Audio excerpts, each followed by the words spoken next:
Καλησπέρα σε όλους και όλες. Καθώς αυτό το επεισόδιο ηχογραφήθηκε πριν την αλλαγή του έτους, αλλά λόγω ορισμένων προβλημάτων τεχνικής φύσεως δεν καταρθώθηκε να αναρτηθεί νωρίτερα, η ενημέρωση από Βενεζουέλα και η συζήτηση γύρω από αυτήν μαζί με τον σύντροφο Τάκη Πολίτη αφορά ουσιαστικά τις εξελίξεις πρώτης αμερικανικής επέμβασης και απαγωγής του Προέδρου Νίκολας Μαδούρο. Όσον αφορά τις θέσεις και τις απόψεις της ΚΕΔ πάνω στις νεότερες εξελίξεις, αυτές θα τις βρείτε στα άρθρα που έχουμε αναρτήσει στην περιγραφή του βίντεο. Ευχαριστούμε για την κατανόηση και καλή ακρόαση.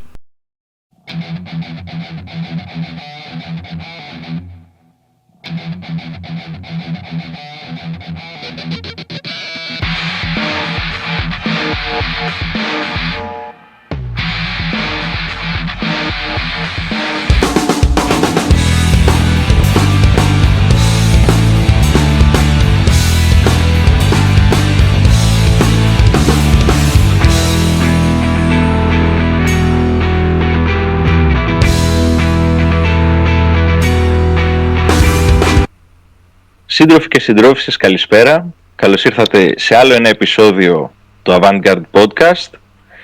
Μαζί σας, όπως πάντα, είμαι εγώ, ο σύντροφος Ιμπραήμ, και μαζί μου είναι, όπως πάντα, ο σύντροφος Νικόλα. Και σήμερα έχουμε ένα ιδιαίτερο επεισόδιο με το οποίο θα ξεκινήσουμε και επισήμως την δεύτερη σεζόν της εκπομπής μας, όπου θα μιλήσουμε για τις διάφορες ουσιαστικά εξελίξεις στη χώρα της Βενεζουέλας, το τι έχει προηγηθεί από αυτές τις εξελίξεις. Και για να μιλήσουμε για αυτό το θέμα έχουμε φέρει σήμερα κοντά μας τον κύριο Τάκη Πολίτη, καθηγητή του Πανεπιστημίου Θεσσαλίας, πολιτικό ακτιβιστή και προσκεκλημένο σε πανεπιστήμια στη Βενεζουέλα και τώρα στην Κούβα. Τάκη, ο λόγος σε σένα για ένα χαιρετισμό. Ευχαριστώ, καλησπερίζω καταρχάς και ευχαριστώ για την πρόσκληση. Θα ήθελα να πιστεύω ότι θα έχει ενδιαφέρον η συζήτηση, γιατί πράγματι αρκετά ζητήματα, αν όχι όλα, γύρω από αυτή τη χώρα, τη Βενεζουέλα, συσκοτίζονται από τον δυτικό τύπο και δημιουργούν μια θολή και λανθασμένη εικόνα στα μάτια καλοπροαίρετων, θα έλεγα, ανθρώπων που βρίσκονται από εκεί πλευρά του Ατλαντικού. Οπότε νομίζω ότι κάποιες τέτοιες συζητήσεις είναι χρήσιμο να γίνονται. Ευχαριστώ και πάλι για την πρόσκληση. Πολύ ωραία. Και για να ξεκινήσουμε λοιπόν, θα ήθελα να περάσουμε ουσιαστικά και στο πρώτο μας ερώτημα, το οποίο είναι ουσιαστικά, άμα μπορείς, Τάκη, να μας εξηγήσεις ποια είναι ακριβώς η κατάσταση αυτή τη στιγμή στη Βενεζουέλα, μιλώντας από άποψη ουσιαστικά πολιτική, οικονομική. Πώς είναι γενικότερα η κατάσταση στη Βενεζουέλα, γιατί θεωρώ ότι οι περισσότεροι ουσιαστικά στο ελληνικό κίνημα δεν γνωρίζουμε ακριβώς το τι συμβαίνει. Ναι.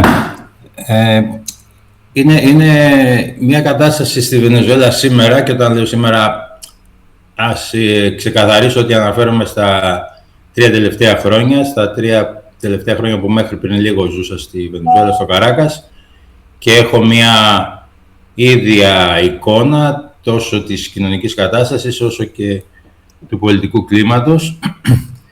Είναι μια κατάσταση η οποία δημιουργείται αφενός και κυρίως από το αμερικανικό εμπάργκο και τις κυρώσεις οι οποίες έχουν επιβληθεί, έχουν αρχίσει να επιβάλλονται από αρκετά νωρίς. Από το 2008 έχουν αρχίσει αυτές οι κυρώσεις απέναντι στη Βενεζουέλα. Κυρώσεις οι οποίες όμως έχουν πάρει μεγαλύτερη έκταση από το 2014 και σταδιακά αυξήθηκαν το 18-19. Δύσκολες πάρα πολύ καταστάσεις πέρασε η χώρα. Ήρθε μετά και η πανδημία του COVID, η οποία ήταν, θα λέγαμε, ακόμα ένα κεφάλαιο σημαντικής δυσκολίας, σημαντικότατης δυσκολίας στην καθημερινότητα των πολιτών. Από το 2022 και μετά όμως η κατάσταση αυτή έχει αρχίσει να βελτιώνεται τόσο σε οικονομικό επίπεδο όσο και γιατί έχει επίπτωση, έχει αντανάκλαση, αντίκτυπο οικονομική κατάσταση και στο κοινωνικό. Σίγουρα η χώρα σήμερα έχει ως πρόεδρο έναν άνθρωπο ο οποίος διαδέχτηκε τον Τσάβες, τον κομματάτε Τσάβες. Η αίσθησή μου είναι ότι κανένας διάδοχος του Τσάβες δεν θα μπορούσε να είναι πολιτικά ισοϊψής με αυτόν τον άνθρωπο, ο οποίος ήταν μια χαρισματική προσωπικότητα. Ήταν από τους ανθρώπους που δεν γεννιούνται κάθε μέρα. Ήταν από τους ανθρώπους που εγώ προσωπικά θεωρώ ότι ο βενεζουελάνικος λαός ήταν τυχερός που προέκυψε ένας τέτοιος άνθρωπος να πάρει και πρωτοβουλίες. Μην ξεχνάμε ότι ο Τσάβες ήταν ένας στρατιωτικός ο οποίος έκανε και αποτυχημένο πραξικόπημα για να πάρει την κυβέρνηση. Φυλακίστηκε και μετά την αποφυλάκησή του συμμετείχε στις εκλογές με το κόμμα που δημιούργησε, οπότε και κέρδισε αυτές τις εκλογές. Ένας άνθρωπος που κατάφερε να βγάλει με την πολιτική του, τη φιλολαϊκή πολιτική του, την πολιτική του υπέρ του απλού κόσμου, σε μια χώρα όπου θεωρητικά με τα τεράστια αποθέματα πετρελαίου που έχει, το βιωτικό επίπεδο θα έπρεπε να είναι αρκετά υψηλό. Εν τούτης, εκατομμύρια Βενεζουελάνοι πριν την εποχή Τσάβες ζούσαν κάτω από το όριο φτώχειας και σε εξαθλίωση, σύν το ότι ο αναλφαβητισμός ήταν σημαντικό ποσοστό του πληθυσμού που ήταν αναλφάβητο.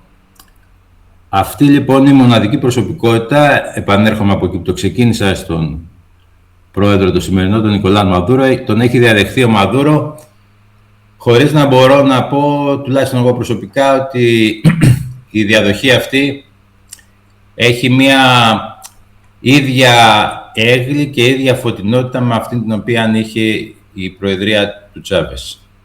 Αλλά αυτό που νιώθω ότι μπορώ να πω επίσης με σιγουριά είναι ότι ο τσαβισμός ξεκίνησε, αν θέλετε έτσι, ως ένα προσωποκεντρικό μοντέλο. Προσπάθησε να συντηρηθεί ως τέτοιο στην διάδοχη κατάσταση με τον Μαδούρο. Δεν φαίνεται όμως ότι μπορεί να είναι μόνο προσωποκεντρικό. Υπάρχει μια γερή βάση στο κοινωνικό επίπεδο του τσαβισμού και από αυτή την άποψη θεωρώ ότι, για να μπαίνω και λίγο στη συζήτηση σε σχέση με τη συγκυρία, ότι μια τυχόν απόπειρα επιτυχής δολοφονία του Μαδούρο από τους Αμερικάνους, κατά τη δικιά μου ταπεινή άποψη, δεν θα σήμαινε κατάρρευση του τσαβισμού στη Βενεζουέλα.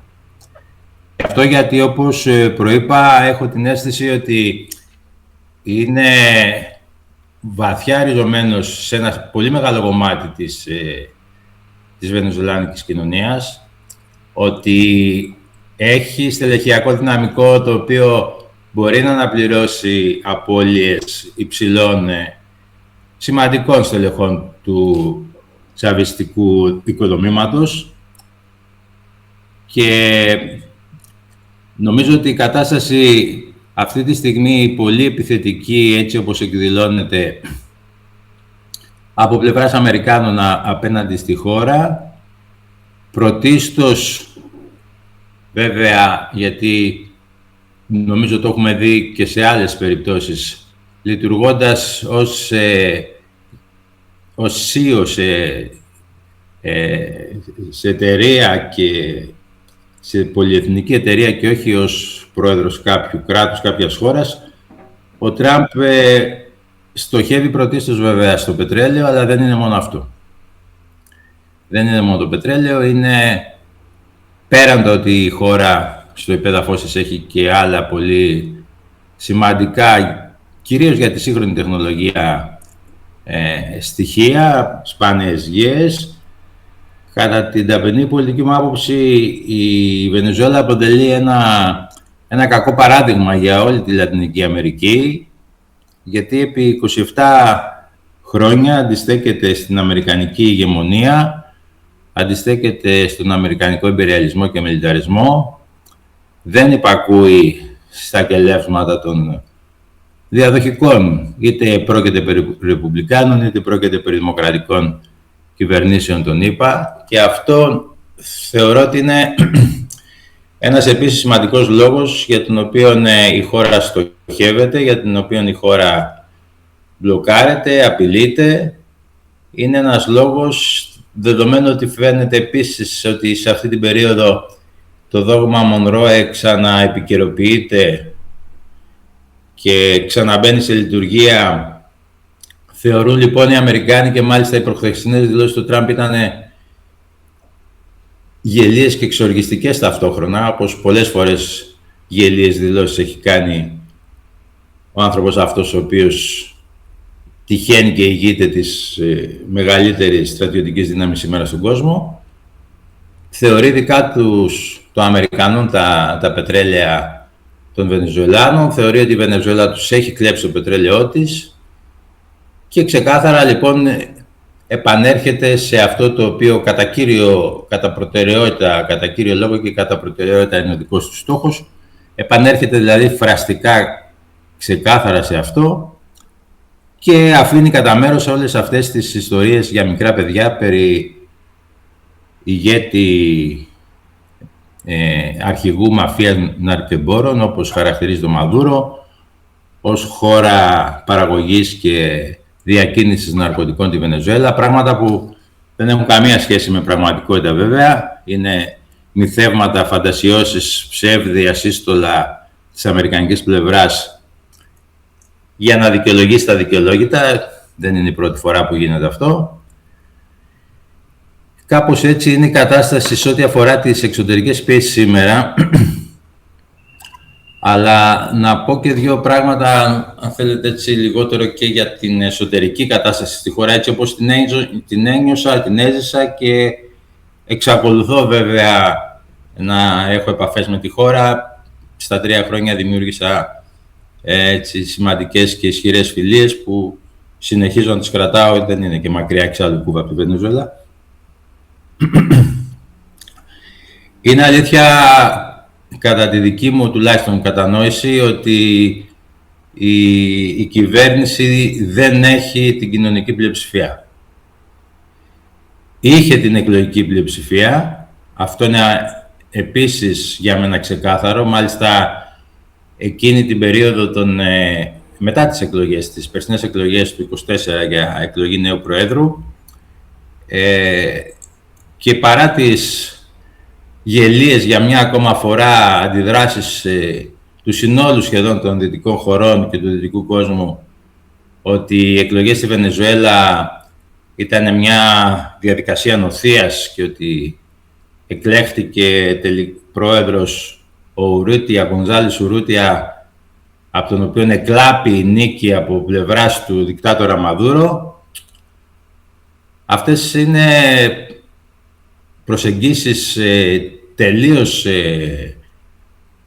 λάθος, θα πω, είναι επικής χαρακτηρισμός, είναι προσεγγίσεις, θα έλεγα, υποβολημιαίες από πλευράς Ηνωμένων Πολιτειών, προσεγγίσεις οι οποίες δεν έχουν όμως καμία σχέση με την πραγματικότητα. Είχα επιχειρηματολογήσει και είχα γράψει ένα κείμενο τότε στην εφημερίδα των Συντακτών, θεωρώντας ότι το τεκμηριώνω απόλυτα για το γιατί οι εκλογές δεν ήταν εκλογές νοθείας. Ότι το αποτέλεσμα ήταν αυτό που ήταν, αυτό το οποίο ανακοινώθηκε, ότι αντίθετα αυτοί οι οποίοι προσπάθησαν να σαμποτάρουν τις εκλογές, και δεν εννοώ με αποχή, αλλά εννοώ με ηλεκτρονικά πλήγματα στο εκλογικό ψηφιακό σύστημα της χώρας, το οποίο θεωρείται το ασφαλέστερο και εγκυρότερο στον κόσμο, τουλάχιστον όταν πριν από 15 περίπου χρόνια είχε παρευρεθεί σε ανάλογες εκλογές μεγάλη εκπροσώπηση από το Ινστιτούτο Jimmy Carter και είχε αποφανθεί περί της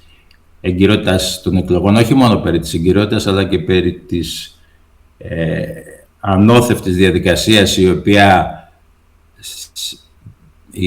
συντελείται, εκλογικής διαδικασίας η οποία συντελείται με το ηλεκτρονικό αυτό σύστημα το οποίο έχει η χώρα. Είχα λοιπόν τότε τεκμηριώσει, θεωρώ με απόλυτα πιστικό τρόπο, ότι δεν υπήρξε νοθεία, αλλά υπάρχει από την άλλη πλευρά αυτό κάτι το οποίο δεν μπορούμε να μην βλέπουμε, η μικρή, σχετικά μικρή, σε όλες τις χώρες παρατηρείται αυτό, συμμετοχή. Η συμμετοχή ήταν, νομίζω, γύρω στο 58%. 58% ήταν η συμμετοχή σε αυτές τις εκλογές. Είναι γεγονός ότι 6 με 7 εκατομμύρια Βενεζουελάνοι βρίσκονται εκτός χώρας. Αυτοί οι άνθρωποι οι οποίοι βρίσκονται εκτός χώρας δεν έχουν άδεια μόνιμης παραμονής στις χώρες οι οποίες βρίσκονται, και γι' αυτό δεν ρίσκαραν να επιστρέψουν στη Βενεζουέλα για να ψηφίσουν και να επανέλθουν στις χώρες στις οποίες εργαζόντουσαν, βρίσκονται και εργάζονται, γιατί ήταν αμφιβόλωτο κατά πόσο θα μπορούσαν να ξαναγυρίσουν σε αυτές τις χώρες. Επομένως, θέλω να πω ότι ένα αρκετά σημαντικό ποσοστό, και μιλάμε για ενήλικους βέβαια, για Βενεζουελάνους οι οποίοι έχουν δικαίωμα ψήφους, ένα αρκετά μεγάλο ποσοστό του εκλογικού σώματος εκ των πραγμάτων δεν μπόρεσε να ψηφίσει, και νιώθω επίσης ότι από αυτό το μεγάλο κομμάτι των Βενεζουελάνων που είναι στο εξωτερικό, των 6-7 εκατομμυρίων, το μεγαλύτερο εξ αυτών τμήμα αντιτίθεται στην κυβέρνηση. Επομένως, υπάρχει μια, θέλετε, υποχώρηση του κοινωνικού ρεύματος, το οποίο στήριζε άξα αρχής τον τσαβισμό και τον πρόεδρο Τσάβες. Εξακολουθεί να υπάρχει ένα πάρα πολύ σημαντικό κομμάτι της κοινωνίας, το οποίο να είναι αποκλειστικά και σταθερά δίπλα στον τσαβισμό. Η εκτίμησή μου είναι ότι είναι τουλάχιστον το 1 τρίτο της βενεζουελάνικης κοινωνίας, δεν είναι καθόλου λίγο αυτό. Και από την άλλη πλευρά υπάρχει μια ακροδεξιά αντιπολίτευση, η οποία δεν είναι, θα έλεγα, αυτή η οποία μπορεί να εμπνεύσει ανθρώπους σαν το βενεζουελανικό λαό, και δεν μπορεί να τους εμπνεύσει και να έχει ένα πιστικό λόγο απέναντι σε αυτούς, γιατί οι άνθρωποι αυτοί, ο βενεζουελάνικος λαός, όπως και όλοι οι λαοί της Λατινικής Αμερικής, οι οποίοι έχουν φύγει από την αποικιοκρατία, όλοι αυτοί οι λαοί έχουν ένα πολύ ψηλό επίπεδο πατριωτισμού, με μια, θα έλεγα, θετική έννοια του όρου, με την έννοια δηλαδή ότι αγαπάνε την πατρίδα τους χωρίς να μισούν τις διπλανές πατρίδες, όπως συμβαίνει στην Ελλάδα για παράδειγμα. Και αυτοί οι άνθρωποι, σε περιόδους όπως αυτή που διανύουμε τώρα, άσχετα με το αν πολιτικά, εκλογικά στάθηκαν μαζί με τον τσαβισμό, αυτή τη στιγμή στέκονται απέναντι στις αμερικάνικες απειλές και στο πλάι της βενεζουελάνικης κυβέρνησης. Είναι τεράστιο το ποσοστό το οποίο αντιτίθεται σε οποιαδήποτε σκέψη αμερικανικής παρέμβασης, πολύ δε περισσότερο στρατιωτικής στη χώρα. Το ποσοστό ξεπερνάει το 90%, και έχει μείνει ένα μικρό ποσοστό της υψηλής τάξης, της υψηλής κοινωνικής τάξης, γύρω από αυτήν την ανεκδίκητη περίπτωση της Μαρία Κορίνα Ματσάδο, μια περίπτωση η οποία μόνο αρνητικά έχει να επιδείξει, εν τούτης χρήστηκε, όπως όλοι ξέρουμε, ως η κάτοχος του Νόμπελ Ειρήνης, της αποδόθηκε το Νόμπελ Ειρήνης για το 2025, μια μορφή, μια φιγούρα της αντιπολίτευσης, η οποία επανειλημμένα, το τονίζω επανειλημμένα, έχει προσκαλέσει, έχει δηλώσει, έχει έμεσα ή άμεσα τις περισσότερες φορές πει ότι θα πρέπει να παρεύουν και στρατιωτικά οι αμερικανικές δυνάμεις στη χώρα της για να τελειώσει αυτή η δικτατορία, η υποτιθέμενη δικτατορία Μαδούρο. Αυτή η κυρία λοιπόν δεν μπορεί να έχει τη στήριξη, και αυτό δεν το λέω ως προσωπική άποψη, το λέω ως αντανάκλαση της πραγματικότητας, ως διαπίστωση της πραγματικότητας η οποία συμβαίνει στη χώρα. Δεν μπορεί να έχει την υποστήριξη των Βενεζουελάνων με τέτοιες δηλώσεις. Και συνεχίζει να κάνει τέτοιου τύπου δηλώσεις, ακόμα και σε αυτήν την συγκυρία των τελευταίων 4 περίπου μηνών, όπου οι αμερικανικές πιέσεις έχουν εκτοξευθεί, έχουν γίνει πάρα πολύ έντονες. Οι συνεχείς προτάσεις της είναι για μεγαλύτερη ακόμα πίεση και παρέμβαση των Ηνωμένων Πολιτειών στη χώρα. Η εσωτερική κατάσταση λοιπόν σήμερα είναι από τη μία πλευρά μια μεγάλη συσπήρωση λόγω αυτών των αμερικανικών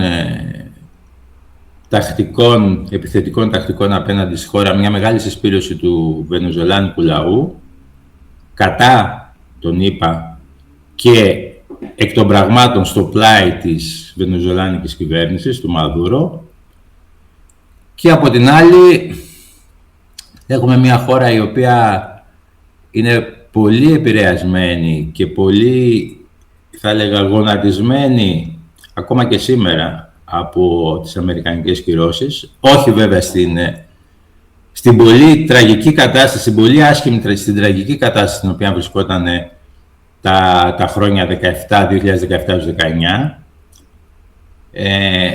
Έχει ανακάμψει η οικονομία, αυτό το είπα, αλλά δεν σημαίνει ότι έχει βελτιωθεί σημαντικά το επίπεδο της καθημερινής ζωής ενός μεγάλου σημαντικού κομματιού, ενός μεγάλου κομματιού της βενεζουελάνικης κοινωνίας. Είναι γεγονός ότι το κράτος, η κυβέρνηση επιχειρεί και εκ του πρακτέου έχει λάβει πάρα πολλά μέτρα για την ενίσχυση και τη βοήθεια των χαμηλών κοινωνικών και οικονομικών στρωμάτων. Το πρόγραμμα, το Mission Vivienda, για παράδειγμα, η αποστολή κατοικία, είναι μια διαδικασία η οποία έχει ξεκινήσει από τα χρόνια του Τσάβες και συνεχίζεται μέχρι σήμερα. Σε αυτά τα χρόνια πάνω από 4 εκατομμύρια σπίτια, διαμερίσματα είτε χτίστηκαν και δόθηκαν δωρεάν σε ανθρώπους που είχαν ελάχιστα οικονομικά εισοδήματα, είτε νοικιάστηκαν με πάρα πολύ χαμηλό ενοίκιο, είτε πουλήθηκαν από το κράτος προς Βενεζουελάνους πολίτες με εξαιρετικά μικρή τιμή και πολλές δόσεις, είτε υπήρξαν συμπληρωματικές τέτοιες δράσεις πάλι στο ίδιο πρόγραμμα, όπου σπίτια που χρειαζόντουσαν επισκευή δόθηκαν από την πλευρά του κράτους όλα εκείνα τα απαραίτητα υλικά για να γίνουν αυτές οι επισκευές. Θέλω να πω ότι στο κομμάτι της στέγασης έχει γίνει επί τσαβισμού μια πολύ σημαντική δουλειά. Οι φαβέλες, ο όρος φαβέλες είναι αυτός ο οποίος χρησιμοποιείται στη Βραζιλία, στις χώρες της Ισπανόφωνης Λατινικής Αμερικής χρησιμοποιείται ο όρος μπάριο, αλλά λέω φαβέλες γιατί είναι πιο γνωστός και στην Ελλάδα και με αυτόν συνεννόμαστε καλύτερα. Η τραγική κατάσταση που υπήρχε στις φαβέλες της Βενεζουέλας πριν από την εποχή Τσάβες έχει πάψει να υπάρχει σε αυτό το βαθμό που υπήρχε.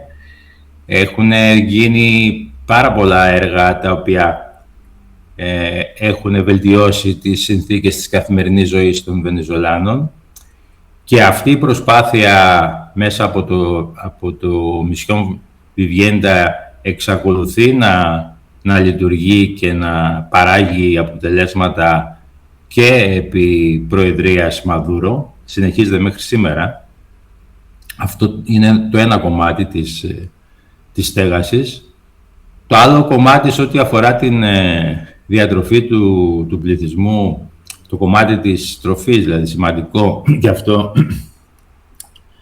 έχει θεσπιστεί από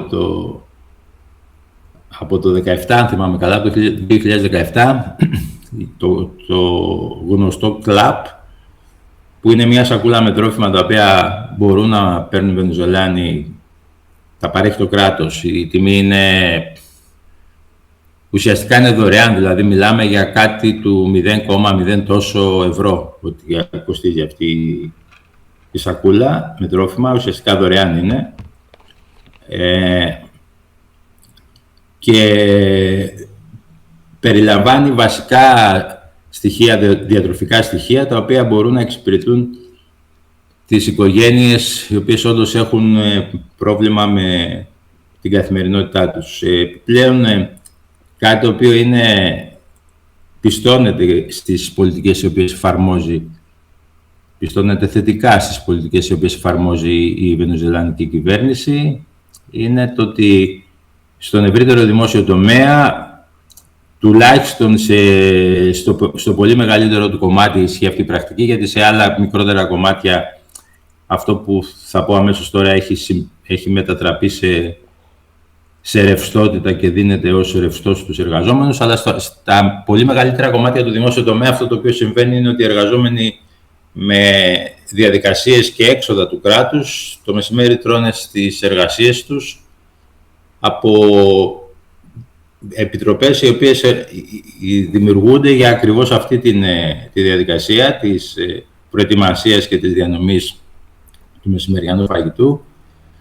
Υπάρχουν λοιπόν τέτοιου είδους πράγματα τα οποία γίνονται. Υπάρχουν διαδικασίες οι οποίες επίσης θα έλεγα ότι είναι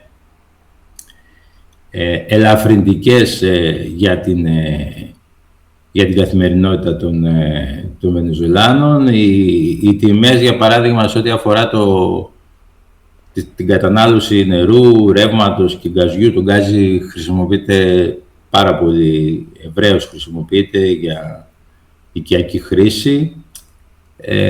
Εδώ έχουμε και το ότι σε κάποιες περιοχές αυτά είναι δωρεάν, σε κάποιες άλλες έχουμε πολύ χαμηλή τιμή κόστους κατανάλωσης, αλλά αυτό το οποίο επίσης κατά κανόνα συμβαίνει είναι ότι ακόμα και για αυτούς οι οποίοι δεν έχουν τη δυνατότητα να ανταποκριθούν στο μικρό κόστος και να το εξοφλήσουν, τουλάχιστον από όσο έχω υπόψη μου, δεν δρομολογούνται διαδικασίες διακοπής της παροχής είτε του ρεύματος, είτε του νερού, είτε του γκαζιού. Τέλος, έτσι για να προσπαθώ να δώσω μια εικόνα και σε σχέση με την τρέχουσα κοινωνική πολιτική, απτή και έμπρακτη κοινωνική πολιτική την οποία εφαρμόζει η κυβέρνηση, υπάρχει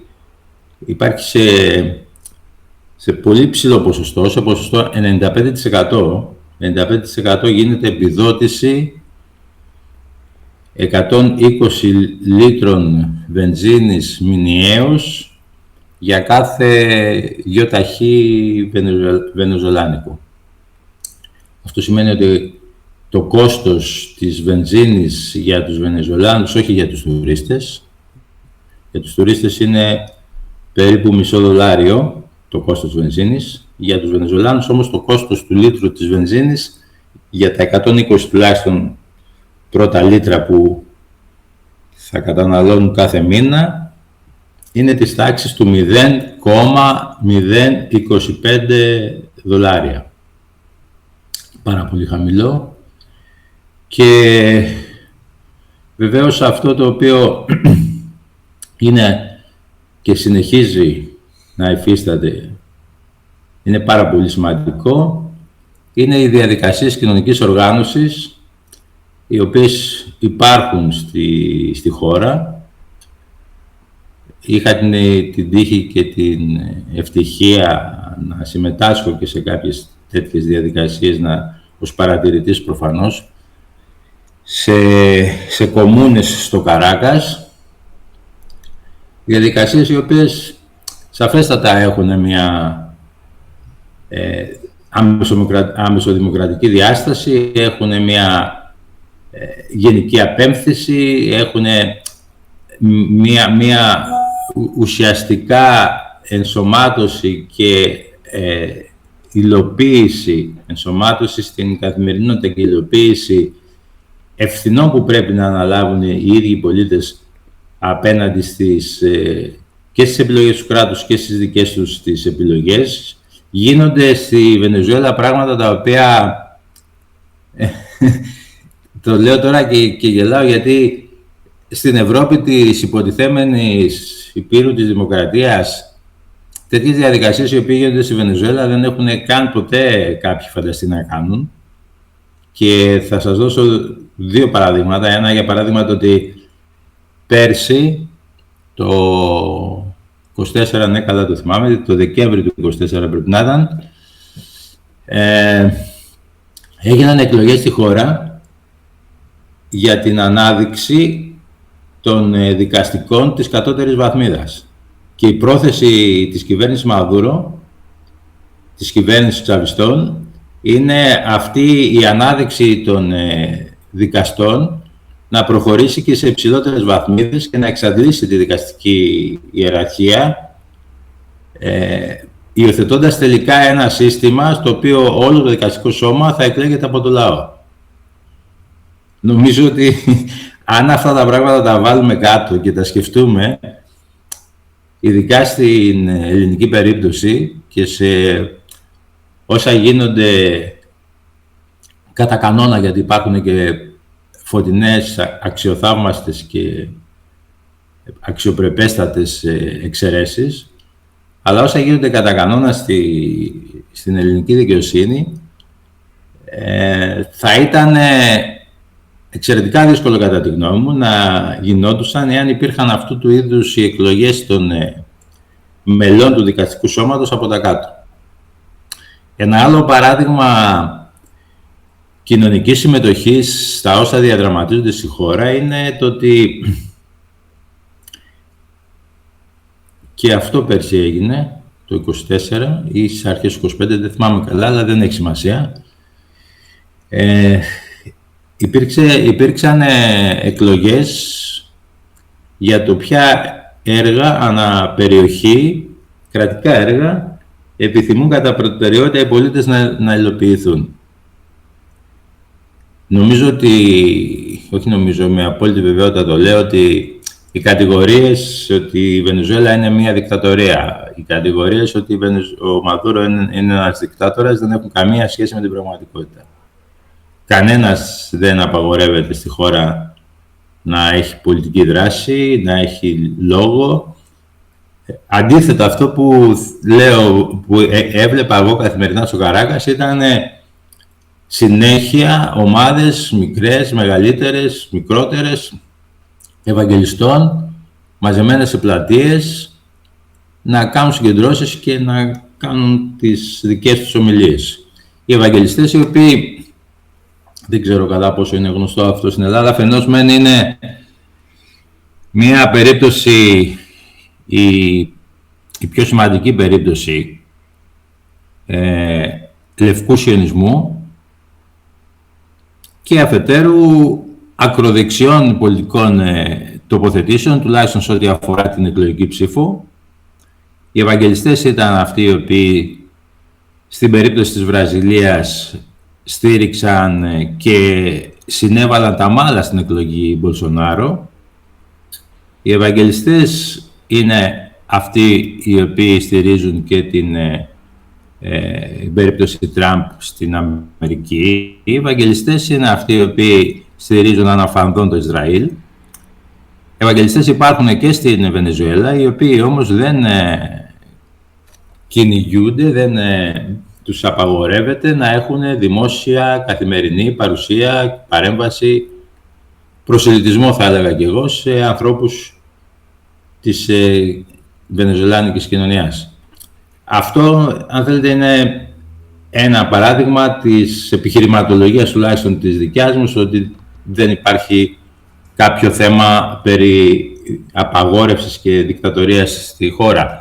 Όπως επίσης θα έπρεπε να σημειώσω, θέλω να σημειώσω, ότι στη χώρα από την εποχή του Τσάβες, στη διάρκεια μάλλον του τσαβισμού, για να το πω ορθότερα, στη διάρκεια του τσαβισμού, και δεν είναι και λίγα αυτά τα χρόνια, έχουν γίνει περισσότερες από 35 εκλογικές αναμετρήσεις, εκλογικές για εθνικό επίπεδο συζητάμε, σε εθνικό επίπεδο, είτε εκλογικές διαδικασίες είτε δημοψηφίσματα. Περισσότερα από 35. Νομίζω ότι είναι αστείο να επιχειρηματολογήσω περισσότερο στο ότι στη χώρα δεν υπάρχουν αυτό το οποίο λέμε δικτατορία, δεν υπάρχει στη χώρα. Αυτό στο οποίο υπάρχει στη χώρα είναι μία συνεχής μαύρη προπαγάνδα από το εξωτερικό εις βάρος της. Είναι μία συνεχής απειλή, αλλά και έμπρακτες εδώ και πάρα πολλά χρόνια κυρώσεις από πλευράς των ΗΠΑ, οι οποίες δημιουργούν ένα ασφικτικό κλίμα, και κάτω από αυτό το ασφικτικό κλίμα είναι ιδιαίτερα δύσκολο να υλοποιηθεί μια διαδικασία κοινωνικής, πολιτικής, φιλολαϊκής, έτσι όπως ήταν εφικτό να υλοποιείται στα πρώτα χρόνια του τσαβισμού και επί προεδρίας Τσάβες. Η χώρα, βέβαια, κατά τη δική μου άποψη, στηρίχτηκε, κακώς θα έλεγα, μονοπωλιακά στο πετρέλαιο, δηλαδή σαν μοναδική πηγή εσόδων κράτησε το πετρέλαιο για πάρα πολλά χρόνια. Αυτό έχει σαν αποτέλεσμα, αφενός μεν όταν πέσαν και οι τιμές του πετρελαίου, αλλά και αφετέρου όταν υλοποιήθηκαν από τις ΗΠΑ εκείνες οι πρακτικές που ουσιαστικά εμπόδιζαν στη χώρα να χρησιμοποιήσει και να αξιοποιήσει τον ορυκτό της πλούτο, τόσο στο να τον εξάγει, όσο και στη συνέχεια να τον δειλεί και να τον προωθεί στο διεθνές εμπόριο. Γιατί η περίπτωση της Βενεζουέλας, του αργού πετρελαίου της Βενεζουέλας, είναι μια μοναδική περίπτωση. Χρειάζεται ειδική επεξεργασία σε δηληστήρια, και αυτή η επεξεργασία σε δηληστήρια, η ειδική επεξεργασία χρειάζεται ειδικές ουσίες, τις οποίες η χώρα δεν παράγει και θα έπρεπε να τις προμηθεύεται, και το εμπάργκο το αμερικάνικο έχει δημιουργήσει ένα αποκλεισμό από αυτήν την τροφοδοσία αυτού του υλικού, το οποίο τα τελευταία χρόνια μπόρεσαν και το εφοδιάστηκαν οι Βενεζουελάνοι από πλευράς Ιράν και Ρωσίας, αν δεν κάνω λάθος, για να μπορέσουν να ξαναλειτουργήσουν όσο μπορούν σημαντικότερα τις δικές τους μονάδες διήλυσης, γιατί η παραγωγή έχει μειωθεί σημαντικά. Εκεί που μπορούμε να πούμε μία σύγκριση μεταξύ της παραγωγής δυναμικότητας της τελευταίας δεκαετίας είναι ότι πριν από 10 χρόνια, εάν υπήρχε μια παραγωγή α, σήμερα υπάρχει α τέταρτα. Έχει υποτετραπλασιαστεί η δυνατότητα αυτή, η παραγωγική δυνατότητα. Μιλάω πάντα για το πετρέλαιο. Και αυτό βέβαια αντιλαμβάνονται όλοι ότι δημιουργεί μια δυσκολία έως αδυναμία σε κάποιες περιπτώσεις για να εφαρμοστεί μια φιλολαϊκή κοινωνική πολιτική.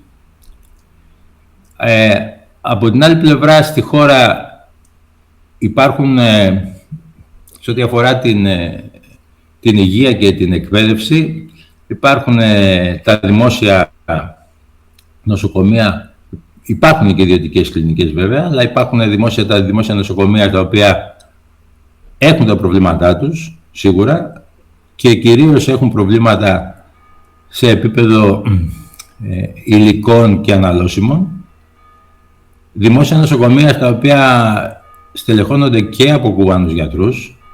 Εξακολουθούν να υπάρχουν Κουβάνοι γιατροί σε βενεζουελάνικα πανεπιστήμια, και γνωρίζουμε ότι το επιστημονικό επίπεδο των Κουβανών γιατρών είναι από τα υψηλότερα στον κόσμο. Η παροχή νοσηλείας, θεραπείας στα δημόσια νοσοκομεία είναι δωρεάν για όλους, ανεξάρτητα από το αν είσαι Βενεζουελάνος ή όχι. Υπάρχουν τα δημόσια και προφανώς είναι δωρεάν πανεπιστήμια.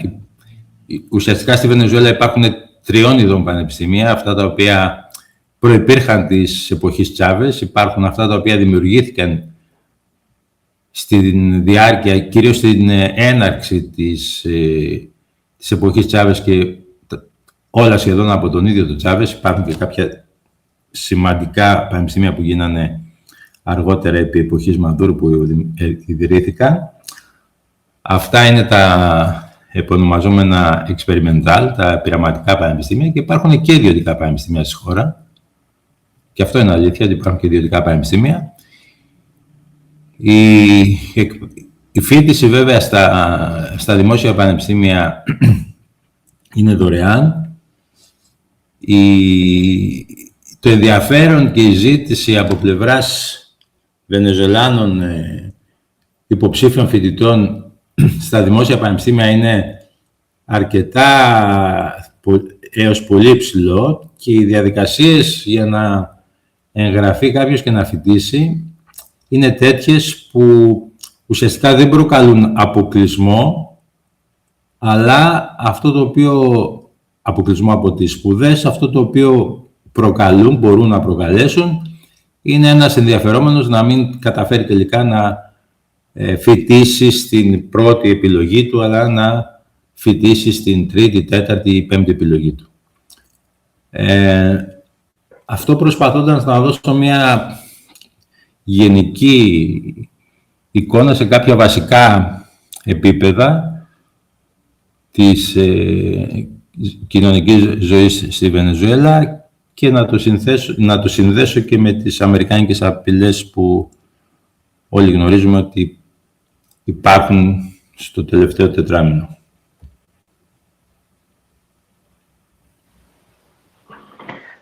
Πολύ ωραία. Πιστεύω ήσουν πραγματικά πλήρης στην απάντησή σου. Νομίζω δεν αφέθηκε τίποτα σχετικά με την κατάσταση στη χώρα της Βενεζουέλας. Παρ' όλα αυτά, λίγο πιο συγκεκριμένα, θα ήθελα να μιλήσουμε και για τη λαϊκή κινητοποίηση και τη στρατιωτική προετοιμασία της Βενεζουέλας μετά και από τις προαναφερόμενες απειλές των Ηνωμένων Πολιτειών και αυτή τη συνεχή κατάσταση που φαίνεται να απειλείται ουσιαστικά με κάποιο είδους, δεν ξέρω, πραξικόπημα ή εισβολή ή ακόμα και δολοφονία ανωτά των στελεχών. Δηλαδή πώς έχει πραγματοθεί αυτή η στρατιωτικοποίηση της κοινωνίας, πώς έχει απαντήσει η κοινωνία σε αυτό. Ναι. Κοιτάξτε, το πρώτο πράγμα που νομίζω ότι μου έρχεται να πω σε σχέση με την απάντηση στην ερώτηση είναι ότι ένιωσα στη Βενεζουέλα για πρώτη φορά, πράγμα που δεν μπορούσα να το νιώσω ούτε στην Ελλάδα ούτε σε άλλες ευρωπαϊκές χώρες που έτυχε να ζήσω, ας πούμε στη Γαλλία για μεταπτυχιακές και διδακτορικές σπουδές, το πόσο απενοχοποιημένο είναι, το πόσο φυσιολογικά συζητιέται και το πόσο απλό, σε εισαγωγικά αν θέλετε το απλό, είναι ως ζήτημα συζήτησης το ένοπλο. Το ένοπλο κίνημα, η ιστορία του ένοπλου κινήματος σε όλη τη Λατινική Αμερική είναι πάρα πολύ μεγάλη και στη Βενεζουέλα μέχρι και τη δεκαετία του 90, υπενθυμίζω ότι από το 99 ανέλαβε ο τσαβισμός στην διακυβέρνηση της χώρας και μέχρι και τη δεκαετία του 90 υπήρχε ένοπλο κίνημα. Και δεν αναφέρομαι μόνο σε ένοπλο κίνημα μέσα σε αστικά κέντρα, αναφέρομαι και σε ένοπλο κίνημα στην Ύπαιθρο. Η συζήτηση λοιπόν περί ένοπλου κινήματος και ο τρόπος με τον οποίο είναι εξοικειωμένη η κοινωνία με το ένοπλο κίνημα, που δεν έχει καμία σχέση με αυτό το ενοχικό και ψιθυριστό το οποίο έχουμε εμείς ως δυτικός κόσμος όταν συζητάμε, που δεν συζητάμε όταν κάποιες φορές τύχει να συζητήσουμε δημόσια για τέτοια ζητήματα, εκεί δεν υπάρχει.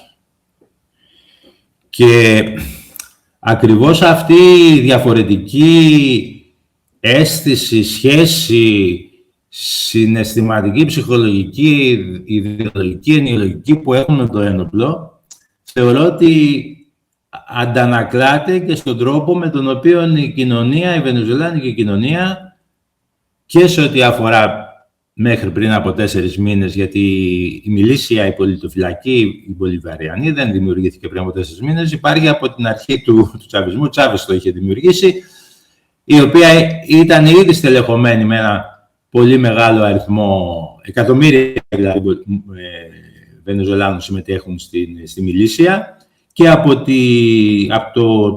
τα μέσα περίπου Αυγούστου και μετά που άρχισαν οι αμερικάνικες απειλές, αυτή η τάση έχει μεγαλώσει, έχουν εγγραφεί, έχουν καταταγεί, έχουν παρουσιαστεί, έχουν ενσωματωθεί στη μιλήσια, όπως θέλετε το λέει ο καθένας, χιλιάδες, εκατομμύρια ακόμα άνθρωποι, οι οποίοι κάποιοι από αυτούς δεν είναι καν τσαβιστές. Εδώ έχω και, αν θέλετε, και ένα άλλο επιχείρημα, πώς μπορεί ένας άνθρωπος ο οποίος είναι δικτάτορας, όπως κατηγορείται ότι είναι ο Μαδούρο, ένας αρχηγός κράτους, επανέρχομαι για λίγο στο προηγούμενο που λέγαμε, ένας αρχηγός κράτους ο οποίος υποτίθεται ότι είναι δικτάτορας, εφοδιάζει εκατομμύρια συμπολίτες του με όπλα. Αυτό προσκρούει στην απλή λογική. Δηλαδή, δεν νομίζω ότι χρειάζεται πολλή κουβέντα. Δηλαδή, για το αν ο Μαδούρο είναι δεν είναι δικτάτορας και αν είναι ή δεν είναι δικτατορία στη Βενεζουέλα, νομίζω ότι φτάνουν 2-3 παραδείγματα για το τι συμβαίνει στη χώρα από αυτά τα οποία επιμελώς αποκρύβονται από τα δυτικά ΜΜΕ. Και από εκεί και πέρα είναι θέμα στοιχειώδους εξυπνάδας, στοιχειώδους δυνατότητας κατανόησης από κάποιον να αντιληφθεί το τι γίνεται στη χώρα. Εάν δεν μπορεί να το αντιληφθεί, υπάρχει κάποιο άλλο πρόβλημα. Λοιπόν, την κλείνω την παρένθεση. Ξαναλέω λοιπόν στο θέμα με την οργάνωση, τη λαϊκή οργάνωση. Αυτή τη στιγμή υπάρχουν τουλάχιστον 4 εκατομμύρια άνθρωποι οι οποίοι έχουν πάρει όπλα. Η μιλήσια δεν αποτελείται όμως μόνο με κομμάτια ένοπλα, αποτελείται και από άλλου τύπου, αν θέλετε, διαδικασίες, οι οποίες έχουν να κάνουν και με την τροφοδοσία, έχουν να κάνουν και με το υγειονομικό κομμάτι, έχουν να κάνουν με αυτό που λέμε logistics. Υπάρχουν δηλαδή στη μιλήσια την Μπολιβαριανή αυτή τη στιγμή εκατομμύρια άνθρωποι οι οποίοι εμπλέκονται, χωρίς όμως όλοι αυτοί να είναι μάχημοι. Αλλά υπολογίζεται ότι περίπου τα 4 εκατομμύρια είναι άνθρωποι οι οποίοι εκπαιδεύονται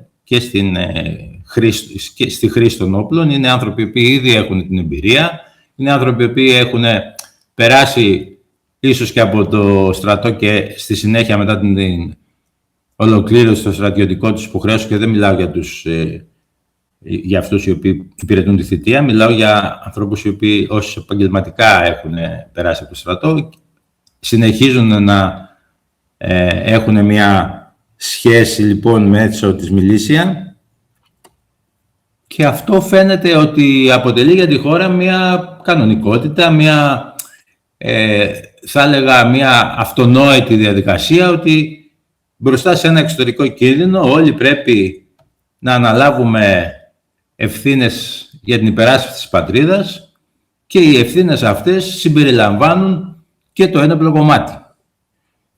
Ξαναλέω λοιπόν ότι αυτή η σχέση που έχουν αυτές οι χώρες, αυτοί οι λαοί με το ένοπλο, είναι τελείως διαφορετική από αυτή την ενοχική σχέση που έχουμε εμείς, και ακριβώς αυτή η διαφορετική οπτική τους κάνει αυτονόητο και αυθόρμητο την ένταξή τους σε τέτοια σχήματα πολιτοφυλακών σαν αυτά που υπάρχουν σήμερα στη Βενεζουέλα, αλλά και όχι μόνο, αλλά μιλώντας για τη Βενεζουέλα, είναι εξαιρετικά σημαντικό να αναφέρουμε αυτά τα πολύ μεγάλα νούμερα των απλών πολιτών οι οποίοι κατατάσσονται στην πολιτοφυλακή.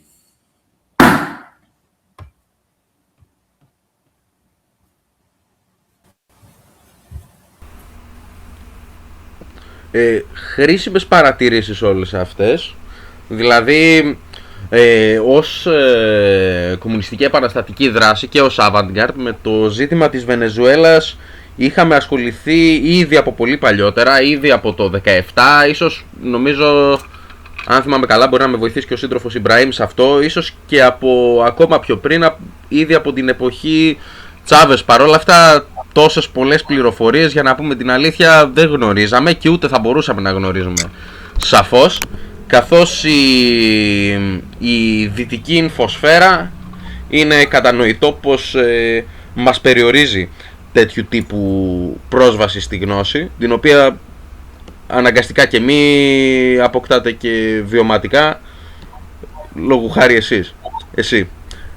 Εγώ θα ήθελα να προχωρήσω λίγο την κουβέντα και να τη φέρω σε ένα σημείο, σε ένα κομμάτι το οποίο αναφέρατε προηγουμένως, όσον αφορά συγκεκριμένα αυτά τα εξαρτήματα τα οποία είναι απαραίτητα για την διήλυση του πετρελαίου, του βενεζολάνικου πετρελαίου, και τα οποία η Βενεζουέλα τα προμηθεύτηκε από Ιράν και Ρωσία.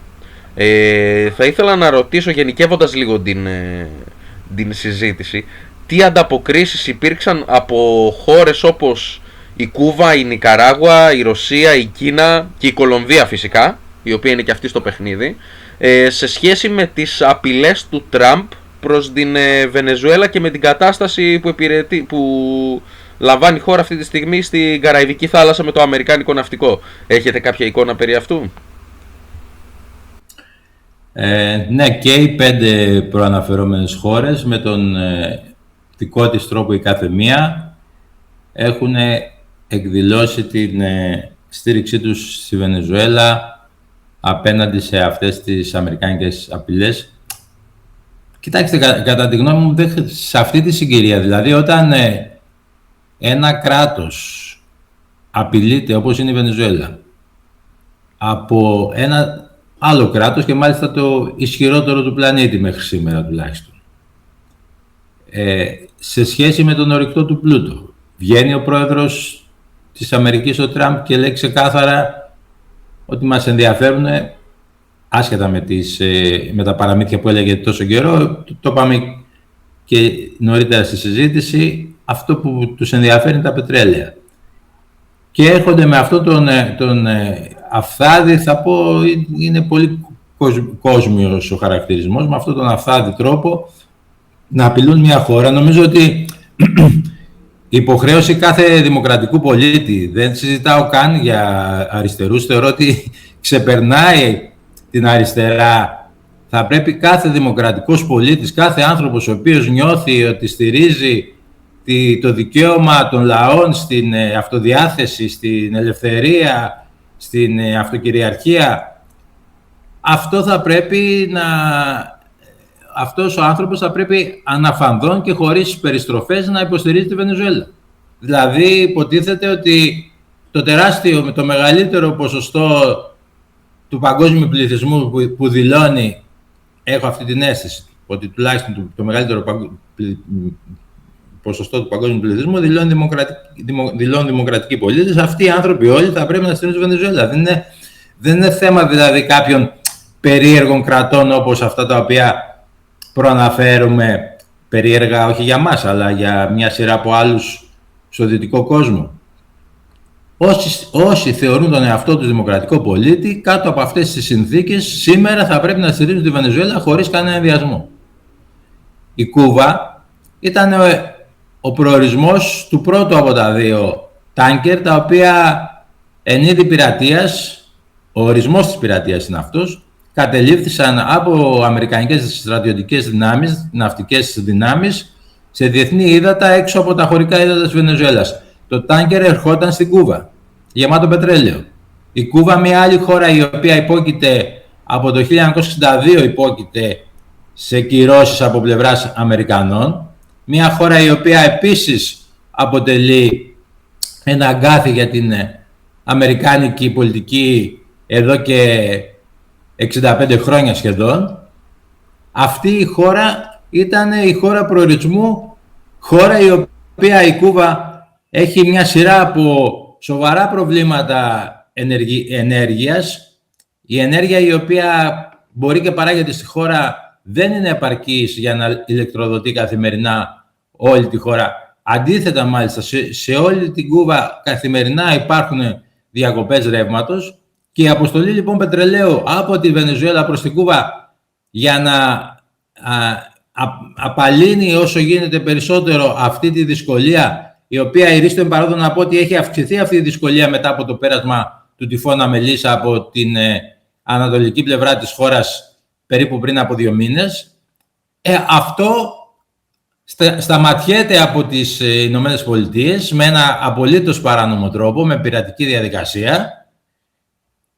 Περιγράφεται με μια ουδετερότητα και απάθεια από τα δυτικά ΜΜΕ ότι αυτό το πλοίο ήταν κακοχαρακτηρισμένο, κάπως έτσι το λένε, και επομένως οι Αμερικάνοι μέσα στις υποχρεώσεις τους έπρεπε να το σταματήσουν. Και έχουμε αυτό δηλαδή το έσχος της δυτικής δημοσιογραφίας, το ότι μια χώρα η οποία υποστηρίζει την ανεξαρτησία της και την αυτοδιάθεσή της, την αυτοκυριαρχία της, και η οποία στέκεται αλληλέγγυα σε μια άλλη χώρα η οποία επί δεκαετίες τώρα υποφέρει κάτω από αμερικανικές κυρώσεις. Στέλνει μία βοήθεια στην άλλη, η βοήθεια αυτή αποκόπτεται και στο δυτικό κόσμο δεν τρέχει τίποτα. Εμφανίζεται πάλι η αφήγηση, αυτή η τόσο παιδική αφήγηση περί ναρκοεμπόρων κλπ. Εδώ και ο Πέτρο, ο πρόεδρος της Κολομβίας, ο εξαιρετικός αυτός πρόεδρος της Κολομβίας, χαρακτηρίστηκε επίσης σαν ναρκοέμπορος από τον πρόεδρο των Αμερικανών. Η Κολομβία, η οποία έχει, δεν θυμάμαι ακριβώς το νούμερο, αλλά είναι της τάξης των 20 τόσων, έχει 20 τόσες περίπου βάσεις αμερικανικές, γιατί η Προεδρία Πέτρο είναι για πρώτη φορά που στην ιστορία της χώρας υπάρχει αριστερή Προεδρία στην Κολομβία. Όλες οι προηγούμενες κυβερνήσεις επί όλες τις προηγούμενες δεκαετίες ήταν ο σφιοκάμπτης των Αμερικανών και γι' αυτό οι Αμερικανοί έχουν δημιουργήσει εκεί και αυτό τον μεγάλο αριθμό βάσεων. Επίσης, οι Αμερικανοί είναι αυτοί οι οποίοι έχουν επιτρέψει στην Κολομβία να έχει όλο αυτό το... Όχι μόνο έχουν επιτρέψει, έχουν οι ίδιοι προωθήσει όλη αυτή τη διαδικασία παραγωγής κοκαίνης και εμπορίας μετά στο δυτικό κόσμο. Η Κολομβία λοιπόν είναι μια χώρα η οποία στέκεται πλάι στη Βενεζουέλα, και όχι μόνο γεωγραφικά αλλά και πολιτικά και αξιακά. Η Κούβα το ίδιο. Η Ρωσία και η Κίνα, θα έλεγα, και για λόγους για λόγους αλληλεγγύης αλλά και για λόγους δικούς τους οικονομικούς έχουν κάνει μεγάλες επενδύσεις και η Ρωσία και η Κίνα στη Βενεζουέλα. Και εδώ θα ήθελα να πω κάτι επίσης κατά τη γνώμη μου σημαντικό, γιατί ακούγεται και κυρίως σε ό,τι αφορά την δυτική αριστερά μια πολλές φορές ισοπεδωτική και απαξιωτική κριτική απέναντι στο κινέζικο μοντέλο. Η δικιά μου γνώση σε σχέση με έργα, σημαντικότατα έργα υποδομής σε βασικούς τομείς λειτουργίας της χώρας, έργα τα οποία έχουν γίνει από κινέζικης πλευράς στη Βενεζουέλα, έχουν ένα χαρακτηριστικό το οποίο προσωπικά δεν έχω δει να αναφέρεται στις κριτικές οι οποίες γίνονται στην κινέζικη ηγεσία και στο κινέζικο μοντέλο.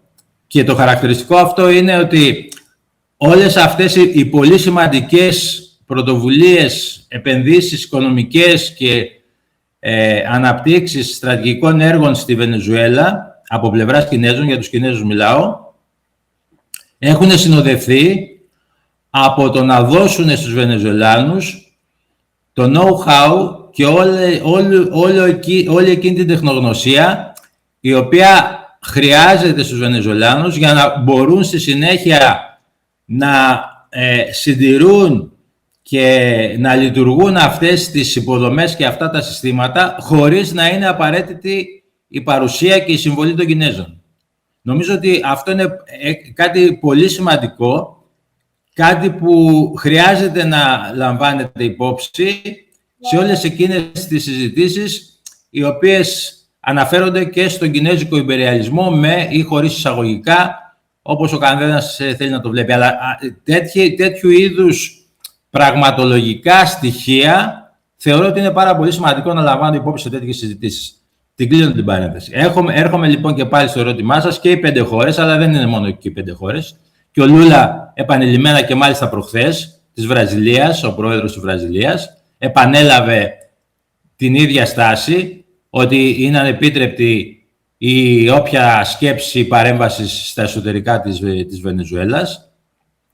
Δεν είναι μόνο ο Λούλα, και η πρόεδρος του Μεξικού, δηλαδή χώρες οι οποίες παίζουν ένα σημαντικό ρόλο στην περιοχή, χώρες οι οποίες αναδεικνύονται και σε βασικούς παίκτες και στην παγκόσμια, αν θέλετε, γεωπολιτική, αλλά ο λίγο έως καθόλου ενδιαφέρονται τα δυτικά μου για το τι θέσεις και τι θέσεις λαμβάνουν αυτές οι χώρες και ποιες είναι οι τοποθετήσεις των πρόεδρων τους.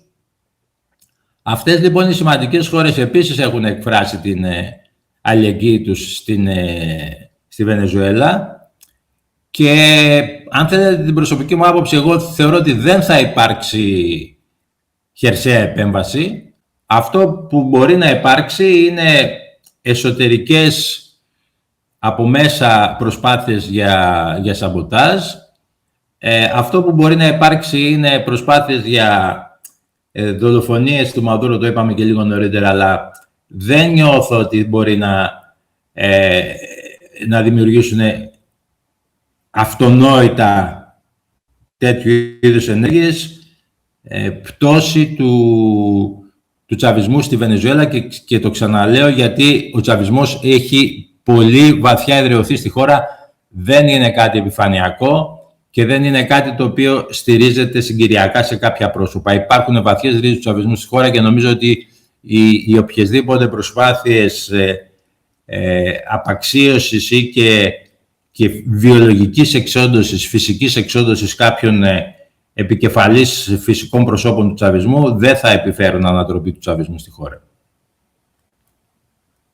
Στην επόμενη ερώτηση θα προχωρούσαμε στην αντίπερα όχθη της Λατινικής Αμερικής και θα θέλαμε να εξετάσουμε λίγο τις περιπτώσεις του Σαλβαδόρ και του Μιλέη, ή επίσης και του νέου χιλιανού προέδρου που αναφέρθηκε νωρίτερα, και ποιες είναι οι αντιδράσεις τους ως προς την κατάσταση που επικρατεί στην Βενεζουέλα, αν έχεις κάποια γνώση. Ναι, οι πρώτες δηλώσεις του ΚΑΣΤ, μιλάω για τον νεοεκλεγέντα χιλιανό πρόεδρο, ήταν ότι το δικτατορικό καθεστώς Μαδούρο θα πρέπει να τελειώνει με οποιοδήποτε τρόπο. Ξαναλέω ότι ο ΚΑΣΤ είναι μία από τις χειρότερες περιπτώσεις αναβίωσης πινοτσετισμού στη Χιλή. Η Χιλή, η οποία δεν έχει ούτε την πληθυσμιακή συγκρότηση, αν θέλεις. Υπάρχουν χώρες στη Λατινική Αμερική, οι οποίες είναι χώρες περισσότερο εμφανείς στο ηθαγενικό στοιχείο. Δεν εννοώ περισσότερο σε σχέση με τα άλλα στοιχεία, αλλά το ηθαγενικό στοιχείο είναι πάρα πολύ εμφανές, και υπάρχουν χώρες στις οποίες η ευρωπαϊκή προέλευση των κατοίκων τους είναι εξόφθαλμη. Αυτές οι περιπτώσεις είναι και η Χιλή και η Αργεντινή και η Ουρουγουάη.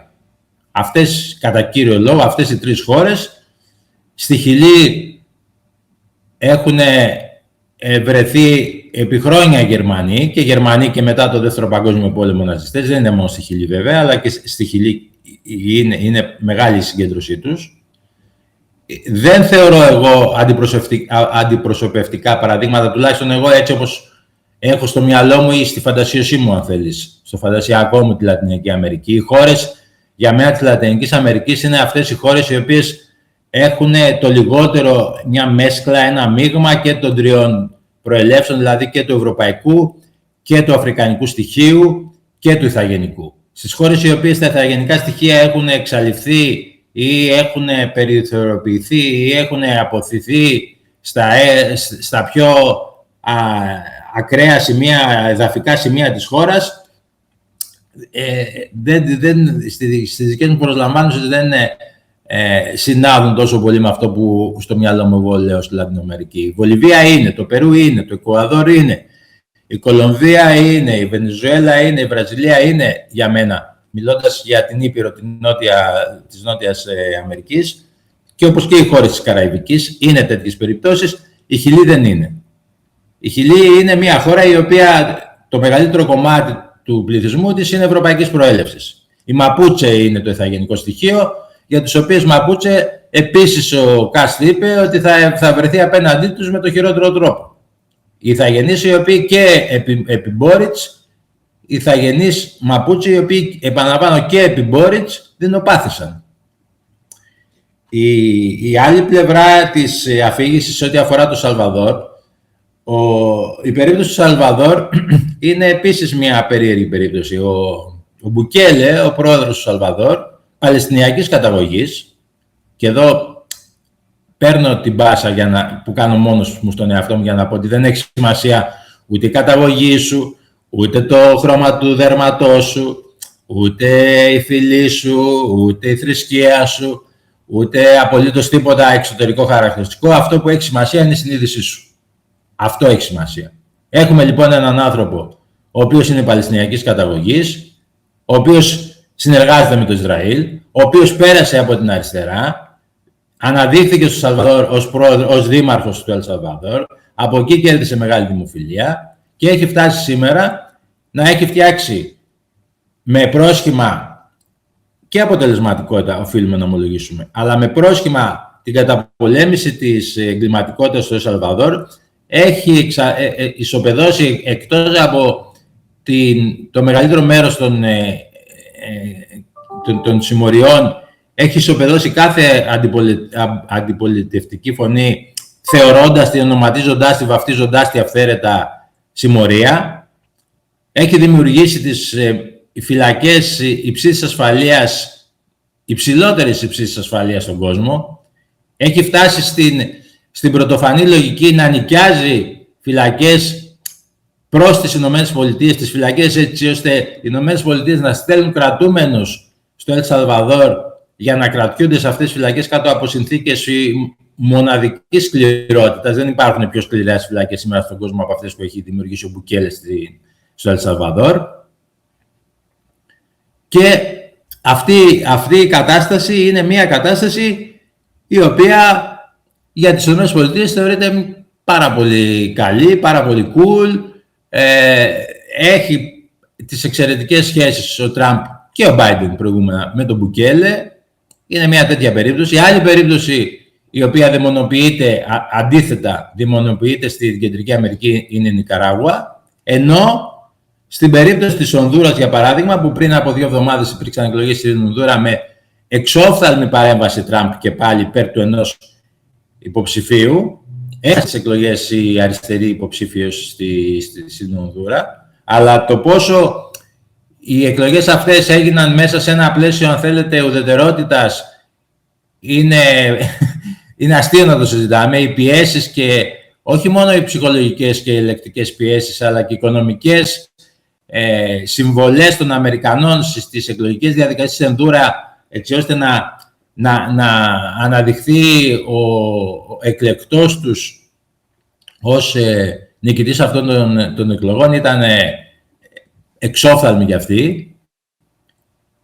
Και από την άλλη πλευρά έχουμε τον Μιλέι στην Αργεντινή, μια άλλη περίπτωση δυστυχώς μαύρη, για την οποία εκφράζονται σοβαροί ενδιασμοί αν τελικά θα μπορέσει να ολοκληρώσει τη θητεία του, με την έννοια ότι το εργατικό κίνημα, το συνδικαλιστικό κίνημα στην Αργεντινή, το οποίο είναι πάρα πολύ ισχυρό, αντιδρά σε μια σειρά, όχι μόνο τελευταία, αλλά σχεδόν από την έναρξη της θητείας Μιλέι, σε μια σειρά από πολύ αντιλαϊκά μέτρα, αντικοινωνικά μέτρα, τα οποία λαμβάνει ο Αργεντινός πρόεδρος.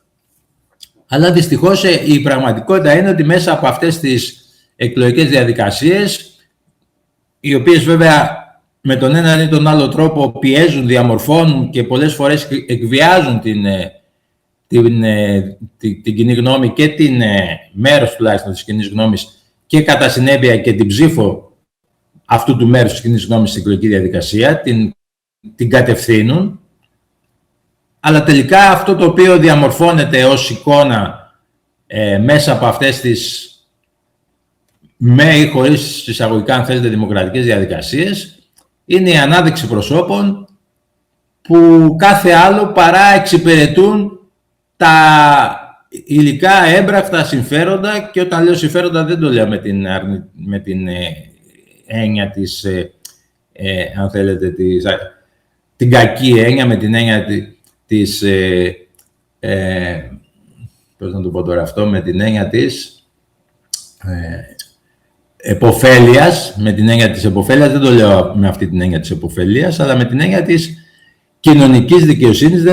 Δεν λειτουργούν λοιπόν με όρους κοινωνικής δικαιοσύνης, έτσι ώστε να εξυπηρετούν τα συμφέροντα, με την έννοια, ξαναλέω, της κοινωνικής δικαιοσύνης, των ανθρώπων, των μεγάλων αυτών λαϊκών στρωμάτων, οι οποίοι τους εξέλεξαν.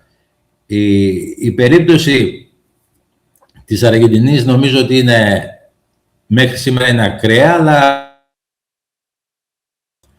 δεν ξέρω αν θα δούμε κάτι τέτοιο τελικά, ή το οποίο προφανώς θα είναι μια ευχάριστη εξέλιξη, ή θα δούμε κάτι από την ανάποδη πλευρά, δηλαδή το να συνεχίσει και να εξαντλήσει τη θητεία του Μιλέι, να μην πω και να επανεκλεγεί, και να δούμε και πράγματα πολύ σκληρά, εγώ περιμένω τουλάχιστον από την πλευρά μου, σε ό,τι αφορά την πολιτική που θα εφαρμόσει ο Κάστ στη Χιλή.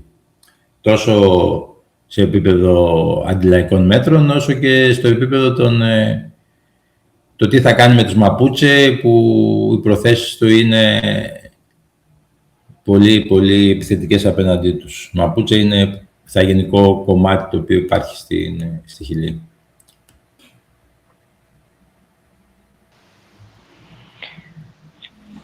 Μίας και αναφέρατε περί εργατικού λοιπόν κινήματος και συνδικαλιστικού, και το χρησιμοποιώ εντελώς προβοκατόρικα. Θα ήθελα να σας ρωτήσω ποια είναι η κατάσταση με το Κομμουνιστικό Κόμμα της Βενεζουέλας. Γιατί γενικότερα εντός της δυτικής αριστεράς, πιο συγκεκριμένα και της ελληνικής αριστεράς, πράγματα τα οποία διαβάζουμε και βλέπουμε οι ίδιοι, υπάρχει ένα πολύ μεγάλο μπέρδεμα σχετικά με το τι συμβαίνει ακριβώς με αυτό το Κομμουνιστικό Κόμμα. Ναι. Θα αρχίσω λίγο την απάντηση από κάποια χρόνια νωρίτερα.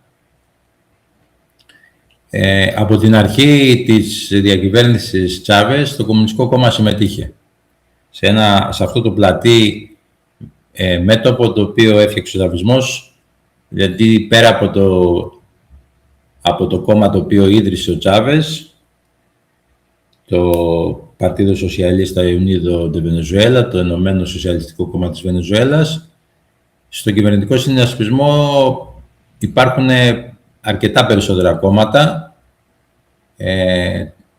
και όταν λέω αρκετά περισσότερα, είναι της τάξης, αν δεν κάνω λάθος, στην τρέχουσα συγκυρία 8 ή 9. Μεταξύ αυτών ήταν και το Κομμουνιστικό Κόμμα από την αρχή της τσαβιστικής εποχής. Υπάρχει μια περίπτωση να κάνω λίγο λάθος στις χρονολογίες, αλλά με μικρή απόκληση, αλλά δεν παίζει κανένα ρόλο αυτό στο αφήγημα, σε αυτό που προσπάθω να πω. Νομίζω το 17 ή το 18 έγινε μια συμφωνία μεταξύ Μαδούρο και Κομμουνιστικού Κόμματος για τη λήψη από πλευράς κυβέρνησης μιας σειράς οικονομικών μέτρων για τη δέσμευση της κυβέρνησης απέναντι στο Κομμουνιστικό Κόμμα για τη λήψη μιας σειράς οικονομικών μέτρων υπέρ των λαϊκών στρωμάτων και των κατώτερων οικονομικών τάξεων. Αυτές οι δεσμεύσεις, αυτή η συμφωνία, αυτές οι υποσχέσεις, όπως θέλετε το λέτε, από πλευράς κυβέρνησης δεν μπόρεσαν να υλοποιηθούν. Το δεν μπόρεσαν, εγώ το νιώθω ότι δεν μπόρεσαν και όχι ότι δεν ήθελαν. Αυτό είχε σαν αποτέλεσμα το να διακόψει το Κομμουνιστικό Κόμμα την συνεργασία του με την κυβέρνηση, να βγει από το κυβερνητικό σχήμα, να αποχωρήσει από το κυβερνητικό σχήμα. Και μέχρι εδώ, αν θέλετε, προσωπική μου άποψη είναι ότι εντάξει θα μπορούσε να γίνει αυτό, αλλά εκεί στο οποίο διαφωνώ είναι το πώς τοποθετήθηκε στη συνέχεια. Δηλαδή, στη συνέχεια ξεκίνησε μια διμέτωπη αντιπαράθεση, επίθεση, ισοβαρή, ισοδυναμική, με την ίδια ένταση, τόσο απέναντι στην ακροδεξιά αντιπολίτευση, όσο και στην κυβέρνηση. Αυτή η στάση του Κομμουνιστικού Κόμματος, επιλογή της ηγεσίας του, της τότε ηγεσίας του, είχε σαν αποτέλεσμα το να φύγουν από το Κομμουνιστικό Κόμμα χιλιάδες κομμουνιστές αγωνιστές, οι οποίοι διαφωνούσαν με αυτήν την πολιτική πλέον των ίσων αποστάσεων απέναντι στην κυβέρνηση και στην αντιπολίτευση, με αποτέλεσμα μεταξύ αυτών των οποίων έφυγαν να είναι και ανώτατα στελέχη του ίδιου του Κομμουνιστικού Κόμματος, τα οποία σε μεταγενέστερο χρόνο, το 2022 νομίζω, προσέφυγαν δικαστικά μαζί με, είναι αλήθεια αυτό, και με όχι κομματικά στελέχη, αλλά με επιρροές, με συμπαθούντες, με φίλους του κυβερνώντος κόμματος, όχι με κομματικά στελέχη, αλλά με τέτοιου είδους ανθρώπους του κυβερνώντος κόμματος, μάλλον του τσαβίστικου κόμματος, του κόμματος που ίδρυσε ο Τσάβες που προανέφερα, προσέφυγαν στα δικαστήρια σε σχέση με το ποιος και διεκδίκησαν και τελικά κέρδισαν τόσο το όνομα όσο και τα σύμβολα του Κομμουνιστικού Κόμματος. Επομένως, υπάρχει μια διάσπαση αυτή τη στιγμή στο Κομμουνιστικό Κόμμα Βενεζουέλας, η οποία εμφανίζεται με δύο κομμουνιστικά κόμματα, ένα να κάνει σκληρή αντιπολίτευση στην κυβέρνηση και το άλλο το οποίο επίσης αποκαλείται Κομμουνιστικό Κόμμα να είναι κομμάτι πλέον και πάλι του κυβερνητικού συνασπισμού, να υποστηρίζει την κυβέρνηση Μαδούρο. Προσωπικά δεν με χαροποιεί καθόλου αυτή η εξέλιξη σε πολλά σημεία, τόσο κυρίως ως προς την εξίσου σκληρή κριτική και αντιπολίτευση που αποφάσισε να κάνει η ηγεσία του ιστορικού Κομμουνιστικού Κόμματος Βενεζουέλας απέναντι στην κυβέρνηση Μαδούρο, όσο και στην ακροδεξιά, όσο και η προσφυγή σε δικαστήρια για να λυθούν πολιτικές αντιπαραθέσεις, όσο και τέλος η θέση που πήρε το Κομμουνιστικό Κόμμα στις περσινές προεδρικές εκλογές, όπου η θέση του, και μιλάω πάλι για το ιστορικό Κομμουνιστικό Κόμμα, όχι για αυτό το οποίο δημιουργήθηκε μετά τη δικαστική απόφαση και είναι κομμάτι του τσαβισμού πλέον, για το ιστορικό Κομμουνιστικό Κόμμα της Βενεζουέλας μιλάω, το οποίο σε πρώτο χρόνο δια του γραμματέα του, λίγους μήνες πριν από τις εκλογές, με βιντεοσκοπημένο μήνυμα του γραμματέα του ανέφερε ότι ψηφίστε οποιονδήποτε υποψήφιο εκτός από τον Μαδούρο. Δηλαδή εκεί πέρα πλέον νιώθω ότι δεν υπάρχει καμία λογική σε αυτή την τοποθέτηση. Ψηφίστε οποιοδήποτε υποψήφιο εκτός από τον Μαδούρο. Τελικά αυτό το οποίο έκανε το Κομμουνιστικό Κόμμα στις περσινές προεδρικές εκλογές ήταν να υποστηρίξει έναν υποψήφιο ο οποίος προέρχεται από την κεντροδεξιά. Μια επιλογή η οποία δεν χρειάζεται νομίζω να πούμε πολλά πράγματα. Φαίνεται αποκλειστικά και μόνο από τον αριθμό των ψήφων που συγκέντρωσε αυτή η υποψηφιότητα, λιγότερες από 30.000 ψήφους. Ένας άνθρωπος δηλαδή ο οποίος προέρχεται από την κεντροδεξιά και που προφανώς για να κατέβει υποψήφιος και με βάση τα όσα προβλέπουν οι νόμοι στη Βενεζουέλα σε σχέση με τους υποψήφιους ότι θα πρέπει να έχουν συγκεντρώσει ένα αριθμό υπογραφών για να μπορεί να εγκριθεί η υποψηφιότητά τους. Αυτός ο άνθρωπος κατέβηκε υποψήφιος, στηρίχθηκε από το Κομμουνιστικό Κόμμα Βενεζουέλα στο παραδοσιακό κομμάτι του, το ιστορικό του κομμάτι, και έλαβε λιγότερες από 30.000 ψήφους, όταν, για παράδειγμα, το 2012 το Κομμουνιστικό Κόμμα είχε λάβει 500.000. Δηλαδή αυτή η στάση, η πολιτική επιλογή της ηγεσίας του Κομμουνιστικού Κόμματος να έρθει σε τέτοιο βαθμό αντιπαράθεσης με το Μαδούρο, με την κυβέρνηση Μαδούρο, νομίζω ότι είναι μια στάση η οποία δεν βρίσκει ανταπόκριση. Όχι, νομίζω είναι προφανές ότι δεν βρίσκει σύμφωνο το πολύ μεγαλύτερο κομμάτι της ιδεολογικής του βάσης.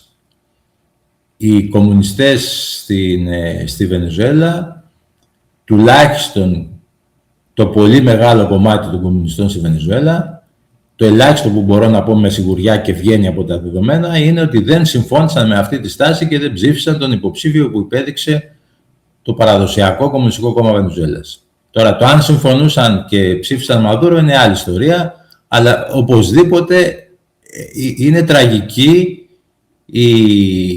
η σημερινή κοινωνική ανταπόκριση που έχει το Κομμουνιστικό Κόμμα Βενεζουέλας σε επίπεδο εκλογικής βάσης. Λιγότερο, ξαναλέω, από 30.000 ψήφους, όταν το 12 πήρε 500.000. Πραγματικά είναι μια λυπηρή εξέλιξη όλη αυτή με τη στάση του Κομμουνιστικού Κόμματος στη Βενεζουέλα. Ένα κόμμα ιστορικό, ένα κόμμα το οποίο έχει δώσει αγώνες, το οποίο έχει δώσει αίμα, έχει δώσει υδρότα, έχει δώσει τα πάντα για την προάσπιση όχι μόνο των αγώνων των αντιαπικιοκρατικών που έκανε η χώρα, αλλά και των εργατικών, των κοινωνικών αγώνων. Αλλά δυστυχώς με αυτή την απόφαση της ηγεσίας που επικρατεί τα τελευταία χρόνια, δεν φαίνεται ότι μπορεί να ξεφύγει, και δικαίως θα έλεγα εγώ, από την κοινωνική ανυποληψία. Δεν υπάρχει κόσμος ο οποίος να στηρίζεται, γιατί δεν μιλάμε τώρα σε μια χώρα 30 εκατομμυρίων, το να έχεις 30.000 ψήφους. Νομίζω είναι αστείο να συζητάμε για το τι κοινωνική ανταπόκριση και τι κοινωνικό αντίκτυπο έχει το Κομμουνιστικό Κόμμα, το παραδοσιακό Κομμουνιστικό Κόμμα στη Βενεζουέλα.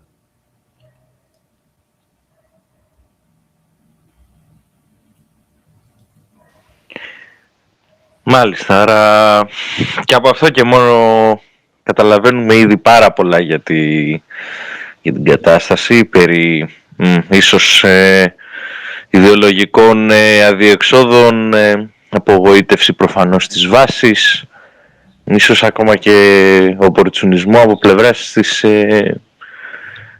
της προηγούμενης εξουσίας. Σίγουρα πάντως μάλλον φαίνεται και ότι ίσως και μέλη του Κομμουνιστικού Κόμματος να παίρνανε μέρος και στο Σοσιαλιστικό Κόμμα. Είναι ίσως και αυτό μια πιθανότητα. Παρ' όλα αυτά, επειδή εδώ πέρα φαίνεται ότι π.χ.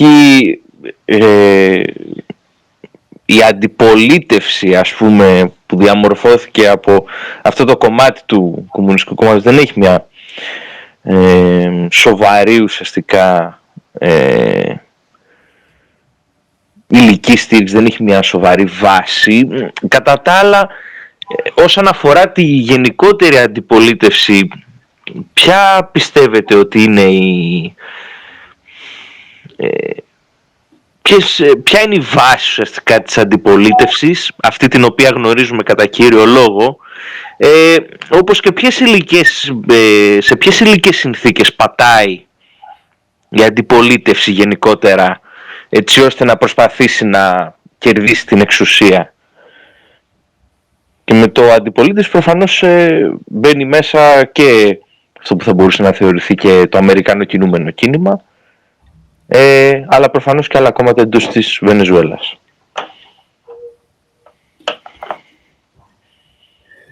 Η αίσθηση που έχω είναι ότι η κατανόηση που έχω από αυτό το διάστημα των 3 περίπου χρόνων που έζησα στη χώρα είναι ότι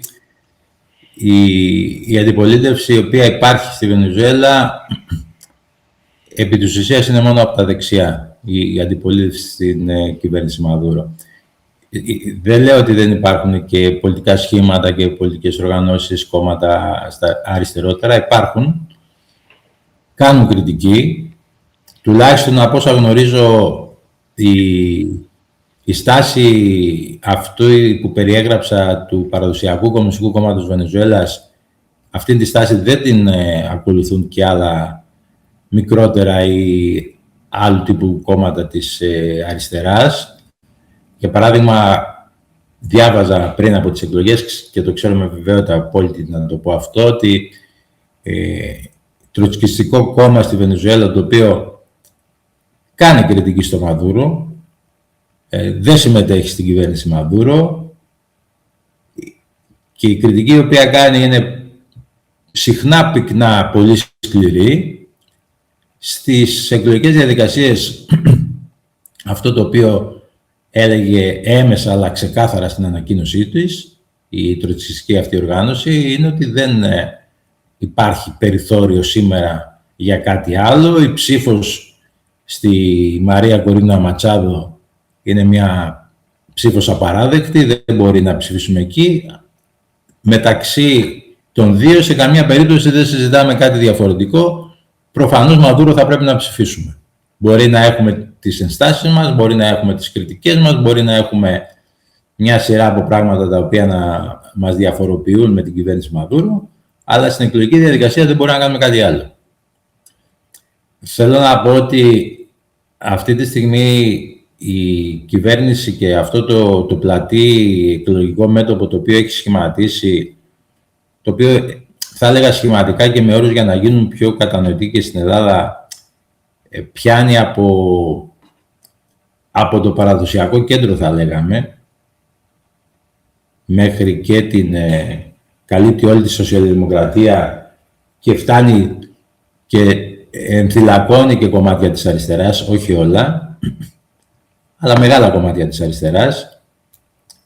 Αυτό το σχήμα έχει απέναντί του πολλές φορές και για πολύ μεγάλα χρονικά διαστήματα κατακαιρματισμένη αντιπολίτευση, η οποία προσπαθεί να ενοποιηθεί εν ώψη εκλογών για να έχει ένα καλύτερο εκλογικό αποτέλεσμα και να προσπαθήσει να κερδίσει την κυβέρνηση, να πάρει την εξουσία μέσω εκλογικής διαδικασίας.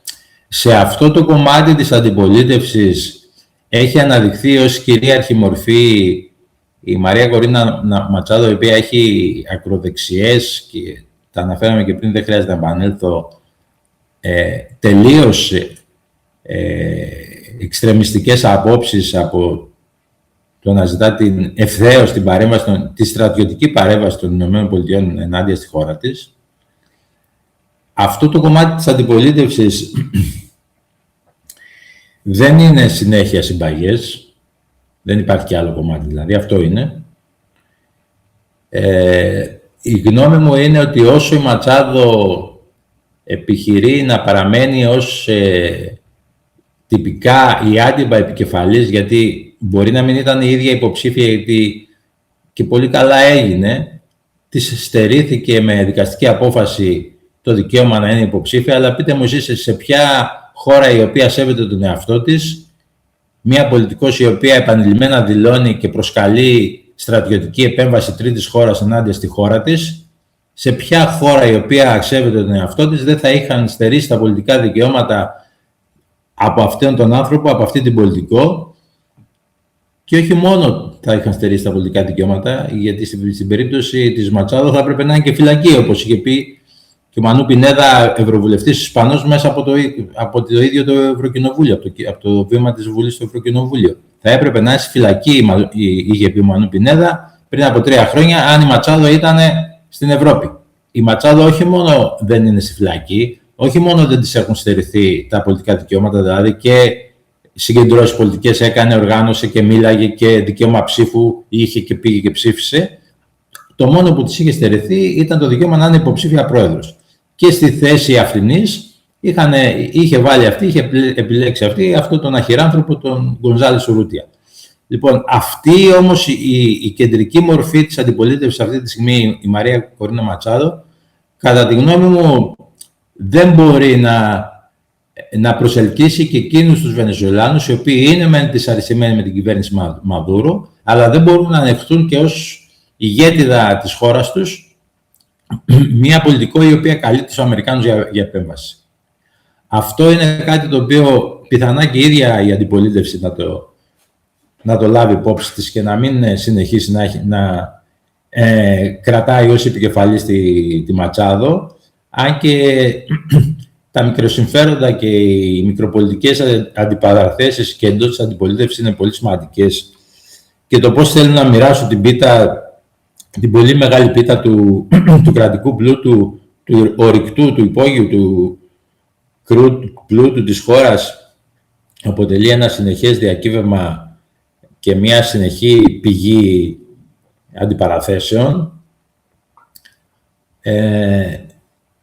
Αλλά αυτό το οποίο νομίζω ότι οφείλουν να κάνουν τα κομμάτια εκείνα του τσαβισμού, τα οποία βρίσκονται, προφανώς αφού του τσαβισμού βρίσκονται μέσα στο τσαβισμό και βρίσκονται στο αριστερό κομμάτι του τσαβισμού, δεν είναι όμως η συγκυρία η σημερινή κατάλληλη, δηλαδή ενώ η χώρα βρίσκεται κάτω από αυτές τις σοβαρές απειλές των Αμερικάνων, σε μια εποχή που θα έλεγα θα είναι προσφορότερη, αυτό το οποίο νιώθω ότι οφείλουν να κάνουν, και δεν είναι ότι το έχω εγώ ως αίσθηση και οι ίδιοι μου το λένε, μου το λέγαν τουλάχιστον όσο ήμουν στη Βενεζουέλα, είναι μια προσπάθεια από τα μέσα στον τσαβισμό, δηλαδή προσπάθεια μέσα από τον τσαβισμό να αντιμετωπιστούν με ένα πιο αποτελεσματικό τρόπο ζητήματα που έχουν να κάνουν και με την ιδεολογική κατεύθυνση, αλλά κυρίως που έχουν να κάνουν με το πώς μετατρέπεται η καθημερινότητα του Βενεζουελάνου, και κυρίως αναφερόμαστε στα μεσαία και κατώτερα κοινωνικά στρώματα, πώς μετατρέπεται αυτή η καθημερινότητά του από μια καθημερινότητα με σημαντικές, αρκετές δυσκολίες του σήμερα, σε μια καθημερινότητα με λιγότερες δυσκολίες για αύριο. Αυτό είναι το ζητούμενο. Η προσωπική μου άποψη είναι ότι οποιαδήποτε αντιπαράθεση με τον τζαβισμό εξωτερικά δεν θα δημιουργήσει, εάν τελικά είναι επιτυχής και επιτευχθεί η πτώση του τζαβισμού, δεν θα δημιουργήσει σε καμιά περίπτωση συνθήκες καλύτερης καθημερινότητας, καλύτερης διαβίωσης για το πολύ μεγάλο κομμάτι του βενεζουελάνικου λαού. Αντίθετα, θα είναι μια επιδείνωση των συνθήκων του. Ήδη είναι δύσκολες οι συνθήκες, αλλά είναι δύσκολες για άλλους λόγους, για τους λόγους των κυρώσεων που επιβάλλουν οι Αμερικάνοι. Εκεί θα είναι δύσκολες, θα έχουν πάψει κυρώσεις, αλλά θα είναι δύσκολες γιατί θα έχουν οι τότε απευκτές για μένα πολιτικές δυνάμεις που θα έχουν κερδίσει τις εκλογικές διαδικασίες, θα έχουν εφαρμόσει μια νεοφιλελεύθερη πολιτική τελείως τελείως προσαρμοσμένη στη λογική της σχολής του Σικάγου, νεοφιλελευθερισμό στο έπακρο, ξεπούλημα του δημόσιου πλούτου. Η Μαρία Κορίνα Ματσάδο το έχει δηλώσει εξάλλου ξεκάθαρα ότι εάν πάρω την εξουσία, και βέβαια δεν θα το κάνει μόνο αυτή και άλλοι επικεφαλείς της δεξιάς αντιπολίτευσης, αν αναδειχθούν το ίδιο θα κάνουν, εάν πάρω την εξουσία, το πρώτο πράγμα που θα κάνω είναι να ιδιωτικοποιήσω το πετρέλαιο το οποίο έχει εθνικοποιήσει ο Τσάβες από την πρώτη μέρα ανάληψης της εξουσίας από την πλευρά του. Αυτά είναι θέματα τα οποία νομίζω με προσοχή θα πρέπει να τα βλέπει και τουλάχιστον η ειλικρινώς ενδιαφερόμενη ευρωπαϊκή αριστερά για τα θέματα της Λατινικής Αμερικής, χωρίς να θέλω να πω ότι το καθεστώς, η κυβέρνηση Μαδούρο δεν έχει ευθύνη για κάποια αρκετά θέματα τα οποία επηρεάζουν αρνητικά την καθημερινότητα των μεσαίων και κατώτερων κοινωνικών στρωμάτων του βενεζουελάνικου λαού. Σαφέστατα υπάρχει τέτοια ευθύνη. Σαφέστατα υπάρχουν στην Βενεζουέλα, όπως και σε κάθε χώρα. Και σε κάθε χώρα υπάρχουν φαινόμενα κατάχρησης εξουσίας και φαινόμενα διαφθοράς, τα οποία προέρχονται βέβαια από το κρατικό μηχανισμό. Για αυτές τις περιπτώσεις μιλάμε, δεν μιλάμε για τον ιδιωτικό τομέα και είναι άλλη ιστορία. Για τον κρατικό μηχανισμό μας ενδιαφέρει. Δεν σημαίνει βέβαια ότι αυτά τα φαινόμενα έχουν προέλευση από την κυβέρνηση ή ότι στηρίζονται από την κυβέρνηση, και νομίζω ότι είναι πάρα πολύ εύλογη η απάντηση ότι όχι, η κυβέρνηση δεν προσπαθεί ούτε να τα καλύπτει. Στο διάστημα των 3 χρόνων που έμεινα εκεί, 2 φορές ο πρόεδρος της PDVSA είναι η εθνικοποιημένη από τον Τσάβες πετρελαϊκή εταιρεία της Βενεζουέλα, 2 φορές ο πρόεδρος, δηλαδή 2 διαφορετικοί πρόεδροι, μέσα στα 3 χρόνια, κάτι λιγότερο από 3 χρόνια της παραμονής μου στο Καράκας, ξυλώθηκαν, παραπέμφθηκαν στη δικαιοσύνη με κατηγορίες και για διασπάθηση δημοσίου χρήματος και για προμήθεια μιζών και για παροχή στις αμερικάνικες υπηρεσίες κρατικών μυστικών σε σχέση με τη λειτουργία και την δραστηριότητα της PDVSA. Δικάστηκαν, καταδικάστηκαν, οδηγήθηκαν στις φυλακές. Δηλαδή δείχνει ότι υπάρχει μία κατάσταση και η πρόεδροι της PDVSA δεν είναι κάτι, θα έλεγα, τυχαία κρατικά στελέχη. Η PDVSA είναι η μεγαλύτερη κρατική εταιρεία, όχι μόνο σε ό,τι αφορά τις οικονομικές δραστηριότητες της χώρας, αλλά και σε ό,τι αφορά και τον αριθμό των εργαζομένων.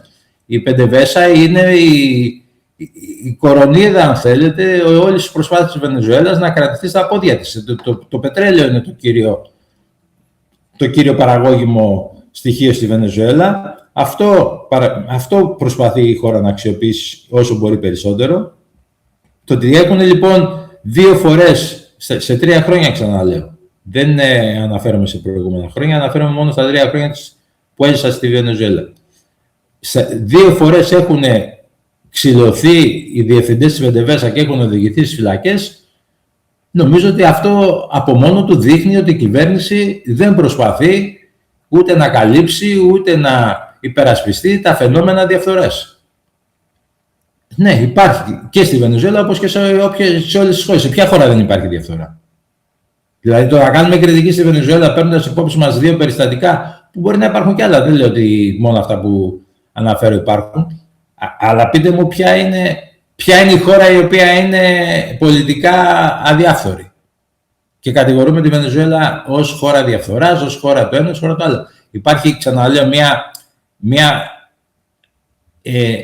μαύρη προπαγάνδα εις βάρος της Βενεζουέλας, η οποία δυστυχώς, το λέω με λύπη αυτό, σε πολύ μεγάλο βαθμό αυτή η μαύρη προπαγάνδα έχει μεγάλο κομμάτι της αριστεράς, της ευρωπαϊκής αριστεράς, της δυτικής αριστεράς, μεγάλο κομμάτι αυτής της μαύρης προπαγάνδας το έχει καταπιεί αμάση του.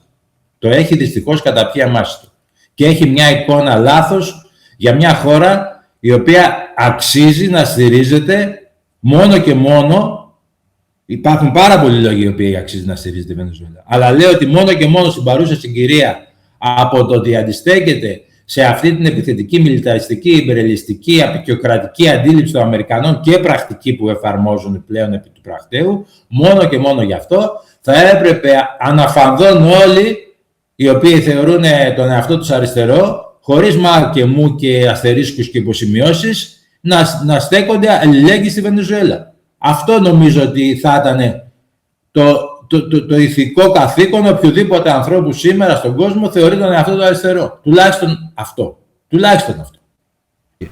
Για να κάνω λοιπόν το κλείσιμο, από όλα αυτά που είπαμε, καταλαβαίνουμε ουσιαστικά ότι πέραν του προπαγανδιστικού κεφαλαίου, του δυτικού προπαγανδιστικού κεφαλαίου, το οποίο στοχεύει στη Βενεζουέλα και έχει χτίσει ένα αφήγημα το οποίο αποτελεί και ουσιαστικά την ιδεολογική βάση για μια εισβολή, για μια ιμπεριαλιστική εισβολή και ανατροπή της κυβέρνησης Μαδούρο και αντικατάστασή της από κάποιον κομπραδόρο τύπου Πινοσέτ, τύπου Μιλέη κλπ.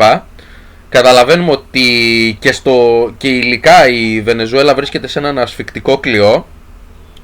Οι συσχετισμοί δύναμης σε καμία εκ των περιπτώσεων δεν είναι οι ίδιες και η πλάστιγκα γέρνει προς το πλευρό της Βενεζουέλας, με τις Ηνωμένες Πολιτείες να έχουν στήριξη όχι μόνο από τον τεράστιο στρατό τους, αλλά ακόμα και από μια μερίδα, ίσως μια μεγάλη μερίδα κρατών της Λατινικής Αμερικής. Προφανώς σε μια τέτοια περίπτωση οι ίσες αποστάσεις δεν οδηγούν σε τίποτα άλλο παρά σε στήριξη των ιμπεριαλιστών. Πρέπει δηλαδή και εμείς από εδώ που βρισκόμαστε από την Ελλάδα να σταθούμε στο πλευρό της Βενεζουέλας και της κυβέρνησης Μαδούρο, να κάνουμε κινητοποιήσεις, να ανοίξουμε αυτό το ζήτημα με πλατιές παρεμβάσεις, ώστε να καταφέρει να αναπτυχθεί ένα πλατή αντιυμπεριαλιστικό κίνημα, το οποίο τουλάχιστον θα είναι μια, αν δεν μπορέσει να κατορθώσει κάποια ουσιαστική αλλαγή στο γεωπολιτικό πεδίο, τουλάχιστον να είναι ένα κίνημα το οποίο θα χτίσει μια βάση, η οποία αυτή η βάση θα αποτελέσει ουσιαστικά και μια εμπροστοφυλακή, εναντίον των υπεριαλιστικών σχεδιασμών στο μέλλον, και φυσικά και του ελληνικού κράτους, το οποίο είναι συμμέτοχο στα σχέδια του δυτικού ιμπεριαλισμού. Να ευχαριστήσω λοιπόν τον Τάκη Πολίτη για αυτή την υπέροχη κουβέντα που είχαμε, και ελπίζουμε να τον ξαναδούμε ίσως σε κάποια επόμενη συζήτηση. Από ό,τι φαίνεται κιόλας στο εγγύς μέλλον η Λατινική Αμερική θα είναι ενεργή στην επικαιρότητα. Ευχαριστούμε και πάλι. Ευχαριστώ πολύ παιδιά και εγώ για την πρόσκληση. Ελπίζω κάπως από την κουβέντα να μπορέσαμε να φωτίσουμε κάποια σημεία που συσκοτίζονται συνειδητά σε σχέση με τη Βενεζουέλα από τα δυτικά ΜΜΕ και να δώσουμε εκείνες τις απαραίτητες πληροφορίες αλλά και τις ιδέες στους φίλους και τις φίλες που θα μας ακούσουν για το τι πραγματικά συμβαίνει σε αυτή τη χώρα και πώς πρέπει κάθε ένας άνθρωπος στη βάση της συνείδησής του να τοποθετηθεί απέναντί της σε αυτές τις δύσκολες πραγματικά στιγμές που η αμερικανική πίεση έχει αυξηθεί και έχει αποθρασινθεί, θα έλεγα, απέναντι στη χώρα και στην αυτοκυριαρχία της, στην ανεξαρτησία της, στην αυτοδιάθεσή της. Ευχαριστώ και πάλι.